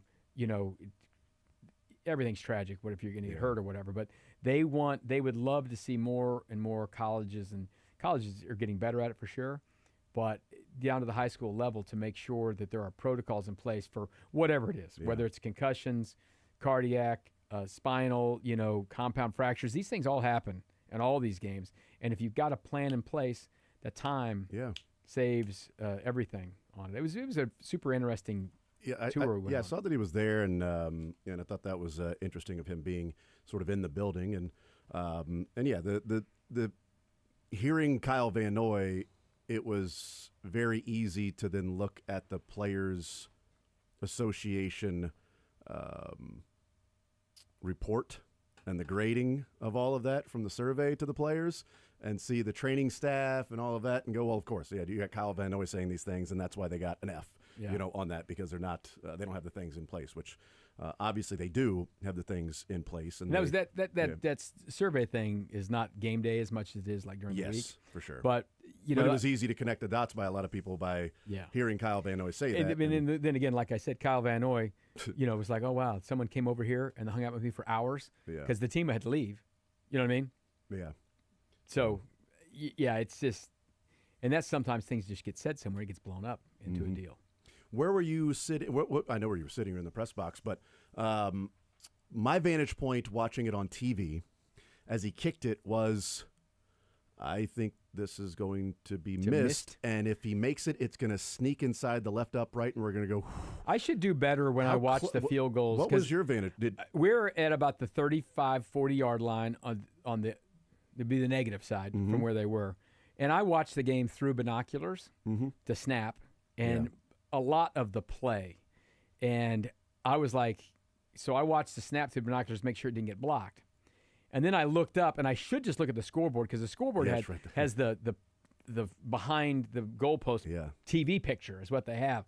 And I think I would have maybe been a little more nervous because when he first kicked, I was like, well, that looks pretty good. Then I saw it move, and I was like, and then Steven was sitting next to me and goes, head hit the goalpost, because you couldn't, like, from our little angle, it wasn't like a doink right back at you. It was like just kind of a move over that way. And you guys, I mean, glancing. The TV broadcast is doing. You can hear it. Oh, like, we can't hear mics that like that, but in the press box, you don't have that same microphone pumping in that sound. No, the press box is sterile. You can't hear any of that stuff. But it was like, you know, and when I went back and you just saw the highlight, Sterling will get this as someone who's a great golfer, is sometimes when you try to lay off of it and just be perfect, you don't hit it straight. No. And it looked like a guy who was up there is like, all right, I'm on the 18th green here. I got a 3-wood out, okay? I'm not hitting my driver. I'm just going to smooth it down there, get myself about a 180 nice out. little butter. And then you just kind of on it, and you kind of like duck a little bit, and that thing went kind of over, and it almost went in the water. It stopped. So he was okay, but it was like he just didn't quite like blast it through because it wasn't really long. You didn't really have to. It was Wyndham Clark. It was Wyndham Clark. You remember Wyndham Clark in the 18th, and he sliced it off the face of the earth in Vegas, but somehow it ended up on the other fairway because the fairway can land a Boeing 747. It was just one of those, like, you know, I'm just gonna smooth this. I'm gonna smooth it a little bit. You know, try easy. And it almost got him. But try less hard. And try harder next time. You know? But it was just kind of like, you know, of course, laughter. We're like, well, right. I mean, of course it happened. Chris Collinsworth. I don't know if you've heard the game broadcast, but Chris Collinsworth was giggling. Oh yeah. I mean, just giggling. You know, and it's like I feel like that was the collective reaction of almost everybody in Chiefs Kingdom. While the collective reaction from those outside that were rooting against the kicking Chiefs, TVs and throwing things down, like. The Ravens fans were rooting for the Chiefs randomly because they need the Chargers to lose. Yes. Like they're not catching the Chiefs. Now it's about wild card spot and positioning. And so now all of a sudden they're now rooting for the Chiefs in that game, right? So it would have been kind of funny from the Ravens' perspective if they're like, the Chiefs don't lose and then we need them to win and they freaking lose. Yeah, for sure. That would have been kind of funny from that perspective, but it's much better that they won that game. It was just like crazy because you're like, you know, once again, you know, they're 13-0. Like, maybe they're going to just go do this thing. And then it was just like, and it wasn't like they turned the ball over. It just didn't work. Things just weren't perfect for a little bit. And next thing you know, you're in one again. Yeah, and you're trailing again, and you've got a couple of field goals that end up giving you the win. And I've said this a couple of times, and I've said it a few weeks in a row now that, you know, the Chiefs have done a pretty decent job of giving themselves more of a margin for error in the first 3 quarters, and then they have exhausted every ounce of that margin. And the other thing I thought was quarter. interesting in the first half was like a couple weeks ago when the Harbros played, and everyone was the hero of the analytics. We're going for all these things. Super conservative. Jim Harbaugh punting in the first half, you know, near midfield, and then the draw play on third and 16. It's like, all right, they'd already picked up. You're playing with fire. They picked up a 2nd and 18 earlier in the drive. Like, why would you not? And again, if you pass it and you don't pick up any yards, it's a 42-yard attempt for Cameron Dicker. Mm-hmm. The kicker. I mean, if you pass it and pick up a first down, well, now you got a chance to score a touchdown. Like, I did not I was shocked. So you weren't that they going handed from off. 55 yards to 49 yards. You were shocked that they handed off. It went from 42 to 37. Yeah, that was what handing it off did, and still gave the ball to the Chiefs with 4 minutes left. He had been not that conservative guy on a lot of those little calls. I mean, he's not quite Dan Campbell, okay, but he has shown the propensity. But he just got in this game. We've seen a little more of that. People are playing it close. If you're going to go beat the Chiefs, you have to go beat the Chiefs. Yes. Which is what the Bills did. Yeah. The Bills didn't kick a field goal and leave it a chance. They got their 6'5", 240-pound quarterback and said, "Let's go run this." Now he ended up scoring a touchdown. Right. But but they went for it. They didn't just go up by 5 and say, "Well, we're going to go up 5. We're going to make them score a touchdown." Okay, well, they'll probably go down and score a touchdown because that's simply what they've been doing. But you take it out of their hands, then you're done. The Rams took it out of the Bills' hands. Yes. 4th and 5, 35-yard line. We're going for it. They went for it, and they scored a touchdown. That missed freaking extra point was like, are you kidding me? Because you knew there was more points to go in that game. For sure. And it's like, my son was like, he missed the extra point. I'm like, what? I'm like, oh, wait, they were, okay, that would have put them up 10. They're up 9 still. Okay, it's still a 2-possession game, so it's all good. It was crazy. They had that game on the scoreboard for a while. And so the fans were watching it as it happened. There was some cheers. And then eventually got back, they were showing highlights, and people were cheering. It's like, no, look at the score. That's like 7-7. What are you looking at here? Not going on right now. And then by the time it was over, they were into the pregame programming on there, so people weren't watching it. But it was pretty fun to be out there for that. Todd Lebo hanging out with us. A big weekend again for the Chiefs because the Bills go to Detroit and the Steelers go to Philadelphia. A lot can happen this week. week. The Chiefs go to the Browns. If those 3 results happen in their favor, then we can really legitimately start talking about resting players on Christmas against Pittsburgh and then treating the Denver game like a preseason game just to get some reps in, to keep fresh before a week off and then the divisional round. So it's a big weekend for these 3 games. We'll take a timeout. We'll come back. We'll get into Fact or Fiction with Todd Lebo coming up next.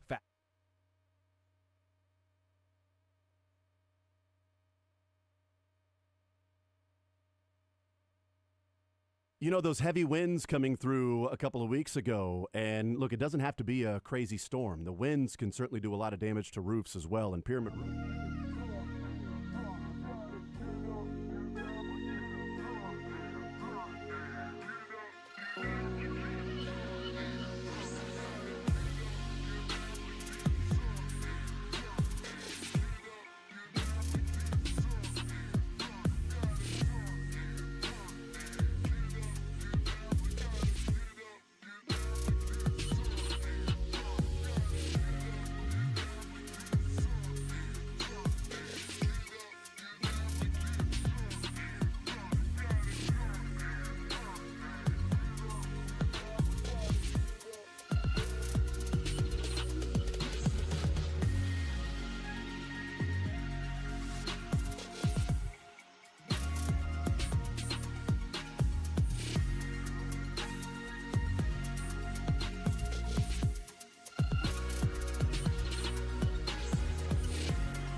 amazed and we just broke him during the break. You know what? We broke him down to build him up. Yeah. You know, Now we're gonna build you up. Where's to the build 'em building up. up part? It's coming. It'll start soon. You just gotta let us do our thing. Okay, Yeah. we know what we're doing. We did here. it last week when you were gone. Or 2 Okay. weeks ago you were gone. Oh, you built me up? We built you up the whole week. That's right. What'd you say? We said this guy's the best.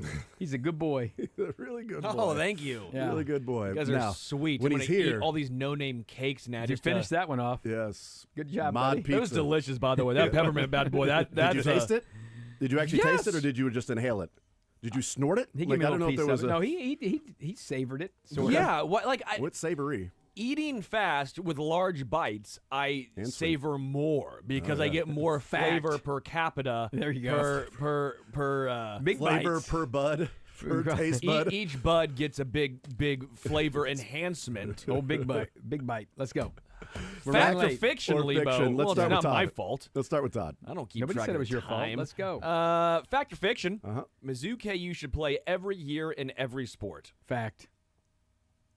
Let me fact. Fact. Yes, that was incredible. That's 1 point for everyone. Yay. Yes. They should play every year in every They sport. should make up sports to play. What if they lost Yes. by 30? Then I would have a different conversation. It would be they should fiction. play in every sport besides But basketball. basketball. That's right. Just sometimes. We'll start with Dylan first. We're all tied at 1. Actually. Dylan, Mizzou will now make the tournament. Fact or fiction? Fact. Ooh. Fact. You're welcome. Ooh. You know, you're welcome, guys. You're a Mizzou guy. I'll say fact. The SEC is tough, by the way. That's also Yeah. true. Yeah. Yeah, so But those wins are going to be worth more. Yes. That's what, Yes. yeah. See. I was That's- jokingly saying you're welcome. Like the SEC isn't going to have plenty of opportunities for them to get quad 4 wins. but that's why I Quad said 1. My bad. 1. That's why I said fact, because if you win, if you go Oklahoma 8-10 that 1 year, I think 8-10 is probably So you getting you in. did say fact? I did say fact. Yeah. Yeah. I think because the SEC is so deep, you're gonna get rewarded for that. SEC looks nasty right now, man. Yeah, we'll see. You know, it's tougher basketball or football. People have been discussing it. I mean, many people are asking the question if SEC is better basketball or football conference. I'll go first here. We'll go with Jason. Uh-huh. I have a lot of concern about KU going forward. Fiction. Oh, fiction. Fiction. You have no concern about KU in anything. Fiction. Fiction. I have no concern about KU going forward. I think they're fine. I think Mizzou is a bad matchup for them personally, for a multitude of reasons. Mizzou's larger. They're very physical. Mizzou can't play or guard the three-point line, but KU can't shoot threes very well. So Good marriage. You can't take advantage of that weakness. KU will be fine going forward. Yeah, as they always are. We'll start with Todd this time. Lebo, we'll We're start all with tied you. at 3. Oh, we're all 3 for 3 right now. We're killing it. Really Killing tied. it. Really Just tied. giving us layups here. I have a lot of concern about K-State. Fact or fiction? I don't think you're really concerned about K-State because you don't care about them. But yeah, I think you should have concern about the basketball team right now. Yeah, fact. Fact. Fact. Why? Yeah, fact. I try to make sure I said a lot. I do have a lot of concern about K-State. I thought K-State was going to be solid this year. Yeah, they're Jerome, Put on that Where- Bobby Womack. tang it up, dog. Where's the tang? $2 million for. Coleman. Yeah, I am This perplexed. is hey, listen, they brought this on themselves, paying players like this. It's how it's going to be. Yeah, because KU would never. All right, Dylan, we'll start with him. Dylan will start this time. We're all Dylan. tied 4-4-4 because we've all gone 4 for 4. Well, you guys keep copying each other. That's Not fun. that's what it is. That's fine. That's what it is. Secondary is a bigger concern than tackle for the Chiefs. Your Fact or question, fiction? your question would have been better if the problems go for the Chiefs. Secondary is primary. That would have been a better one. Fact or fiction. I'm not really trying to confuse confuse Dylan. Yeah. Oh, okay. I'll go. Wow, how about that? It takes a shot at Dylan. For He that. It's did. not a shot. I just, It's fine. He's doing things back there. He's busy. He's working. It's not. I'll go. I think fact. You said it is more of a concern at corner. The secondary Yes, is a yeah. bigger concern than tackle. It's gonna be harder to fix in season than tackle. Both are hard to fix, but yeah.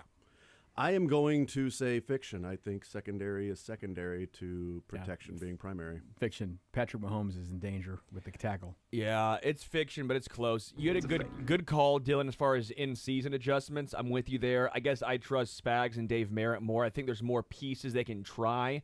I think what you're seeing at left tackle and right tackle for sure is what you have for the rest of the year, right? Like, Jawan Taylor's going to be your right tackle. Left tackle is going to be either DJ Humphries if he's healthy enough to even play. That's not great. He's already banged up. Or Wanye. So, Or Tooney. Or two. So it's not great. I mean, I'm very concerned with they're not waiting for Laramie but, Tunsil to get healthy in a week or two to come and step in and play left tackle. And it's 5-4. We're all tied. I'll go first here. We'll go with Jason this time. Okay. The linebacking core in KC is the best unit on this defense. Fact. I don't think it's awesome, but you might be right. I'm going to say fiction now with a Minihue back. D-line's better. That's good. Yeah, it's good. Yeah, it is very close. I'll go fiction. I'll go D-line just because Chris Jones is a Hall of Famer. So it's a fact. Linebacking core for KC is the best unit. They've been outstanding. I feel like taken people the Nick are Bolton out of it. I knew he was going to go. No. Leo Chenal has been absolutely outstanding all season. Leo has been ridiculously good. I wish he was getting more love. Drew Tranquil for how bad he started, and I was ripping on Drew, saying, where's the Drew of last year? Drew Tranquil's really turned it on the past few weeks, and I think Nick Bolton, again, after the first 2 weeks, Nick Bolton was atrocious the first 2 weeks of the season. Mm-hmm. He's been really good, very consistent. I actually think this linebacker core is one of the best in the NFL. There. Okay. I'll have the stones to stay at. Call me Dan Campbell. Good for you. We'll start with Todd. It's 6-5-4. We're tied. Do I have 5? You have 5. Yep. Okay. Lebo. We're tied. Closer tied. The Mets will regret the Juan Soto deal. Fact. All these things get regretted at some point. I'm gonna go fiction. I think Juan Soto's kind of a built different player that transcends the past of any organization. It's the Mets, and it's hard to overcome the Mets being the Mets, even though I know that it's the past of an organization. Hard to overcome being the Nationals. I know, that's true. That's a good point. That's a really good point. It's 15 years, so yeah, I think they'll regret it. If I've got 15 years for them to eventually 40-year-old guy making $51 million a year, yeah, you have to regret I'm gonna say fact. I think they regret it. Yeah, for me it's fact because one, I don't think the Mets will win with him even there over the next 15 years. That's what it comes down to. Can you win a couple World Series? I think 2, maybe. 1, and he's the biggest part of it.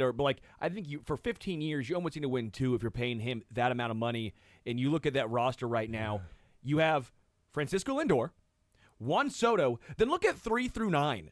Yeah. I mean, seriously, it'd be like if Michael Garcia's batting 4th. Like, that's what it looks like on this Mets roster right now. I just look at the end of them. They're always bad at the end. If Miggy, Brady Singer was their ace. Well, Pujols, they were all making all this money. And so I went, yeah, but Juan Soto's different because he takes a lot he's of... not different. No. He's 40 years old. Let me finish. Because he takes a lot of walk and his batting profile should age gracefully. But, dog, he's already not playing defense. Yes. Yeah. Like, Mickey at least was playing third base at this time. Albert Pujols was playing first at least. Yeah. Ain't no DH in the NL. Yeah, there is now. But like, what there's what now. do you do? What, the St. Louis Rams? What? That's great. There's a golden at bat now in baseball. Is there? No, not yet. There probably There's will be. nets up around. You can no longer get your chiclets knocked out. You can. It's just harder now. Yeah, it's a little more Next difficult to do that. Yeah, they're going to regret that deal. Dylan will lead us off. We're tied at 7-6-4. Yeah, you can get your chicklets knocked out more so by another fan in attendance. Yeah, than depending on what you're saying. Depending on if you're saying stuff to get your chicklets knocked out. 10-9-8 76ers. Philly makes the playoffs, and they are 7-15 right now. I think I said no last time. I'll go no again. I'll say fiction. Oh, yeah. Is this fact? Yeah, yes or no? They're making the playoffs. You know his answer. They're only 2 games out of the 7th play-in? Of the 10th. Yeah, Are they in the middle of the NBA Cup right now? I have no idea. No, I think it's over. Who won?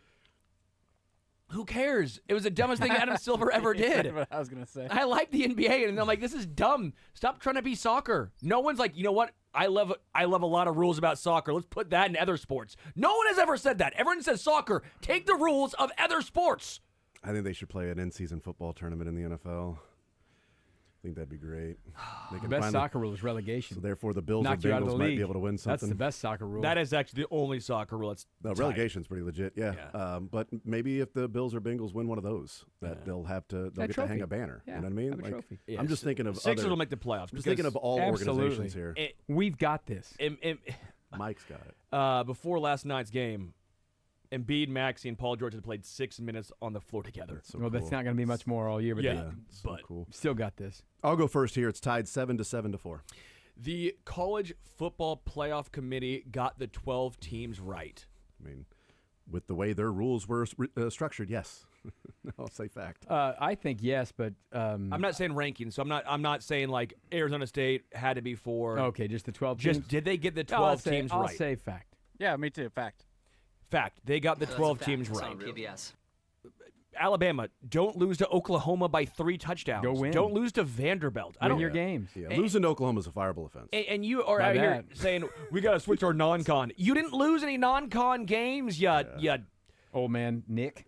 The irony is that Miami's buns. The irony is that had they played a better non-conference opponent and won, they would have a better argument Yes. for being in there with their 3 My conference favorite part losses. is Nick Saban in 17 years at Alabama played exactly three non-conference road games. 3. And they made the playoff every year. Yeah. Almost. They played one last year and lost it and still made the playoff. Yeah, this year they didn't. He wasn't the coach. Yeah. They played a non-conference road game this year. All right, Won at Wisconsin. we will go to Lebo this time. Yeah. I believe it's Lebo. Yep, Todd's leading off. Last 3. Travis Hunter should win the Heisman. Fact. Fact. I said I don't care either way if it's him or Ashton Genty, but it's fact. Yeah. We're not playing fact or fiction. It's actually, I don't really care. Because either could win, and I'm fine with it. Yeah. Okay. Fact, fiction, or I don't care. Boy, I'd have a lot of I don't care answers to your questions. Dylan goes. I'm just joking. Dylan. We're tied at 9 to 9 to 6. Dylan, I wasn't a big fan of the Simpsons broadcast last night. I'll go fact because you didn't have kids. I also go fact because of how you tailed off there at the end. You sort of gave it away with your emotions. He could be trying to trick us, but I'm going to think it's fact. I tried to watch for like 2 minutes. I didn't like it. Yeah, I tricked all you boys. It's fiction. That thing was electric. Homer Simpson, Lisa Simpson with flames coming out of her feet. The Chase Brown touchdown. No. Simpson. It was Lisa Simpson's touchdown. Not who's Chase Brown. That's a good point. I love it when Great they're putting up the numbers. I should have watched longer. And it's Jamar Chase, and then they have Bart Simpson, but there's really one player combined on the numbers.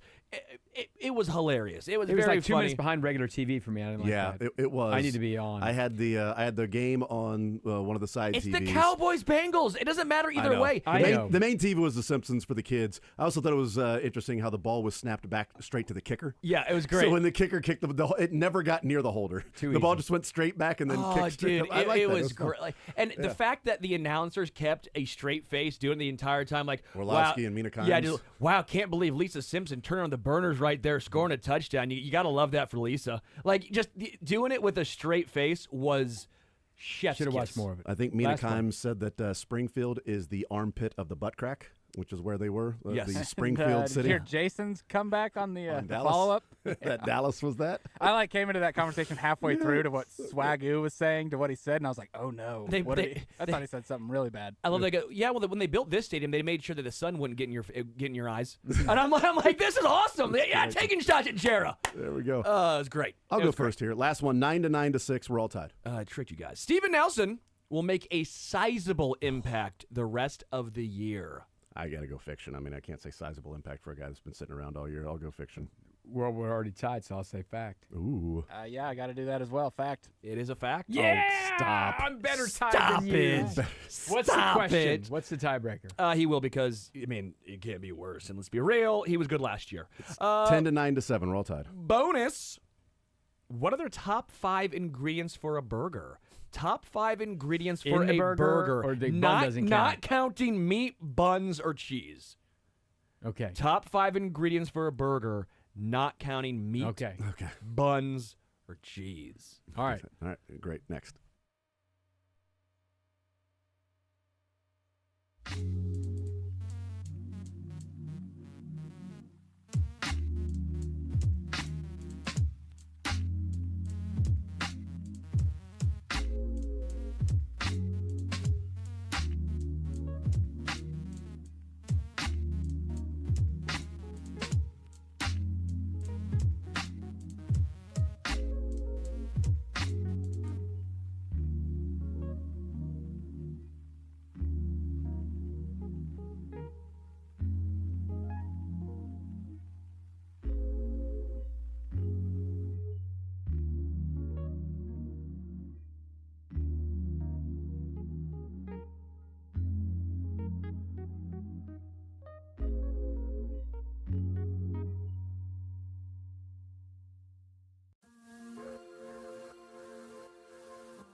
All right, the Fact or Fiction tiebreaker. We're all tied at 10 to 9 to 6.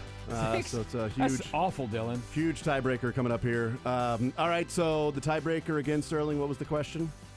What are the top 5 ingredients for a burger, not counting meat, buns, or cheese? All right, so I put bacon on the list. Bacon. Dylan, you got bacon?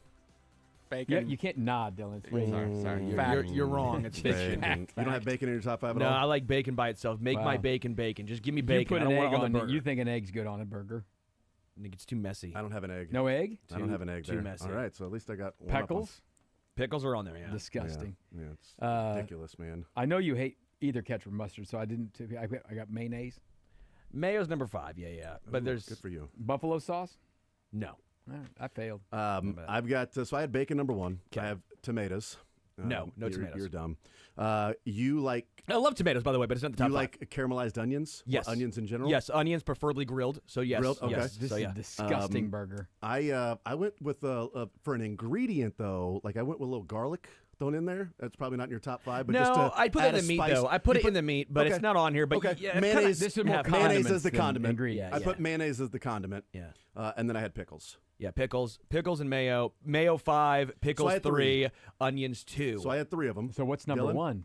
So I had bacon 1, lettuce 2. No lettuce, get it off my burger. I agree. Gets with that. wilted. I had a tomato 3. I love tomato 6, but not quite making the cut on this one. pickle 4, and then I had I tried to throw a shot in the dark here. Egg at 5. You didn't like nope, egg. doesn't like No, egg. no, All right, no. so So what's you 5? hate ketchup or mustard? Which one? I hate All right. ketchup. gotta go. Ketchup. So mustard's give on me the burger. barbecue sauce. Screw ketchup. Okay. Mustard number 1. Okay, Mustard mustard. 1. Okay. Number 2, onions, preferably grilled. You Yeah. get some caramelized onions, pickles.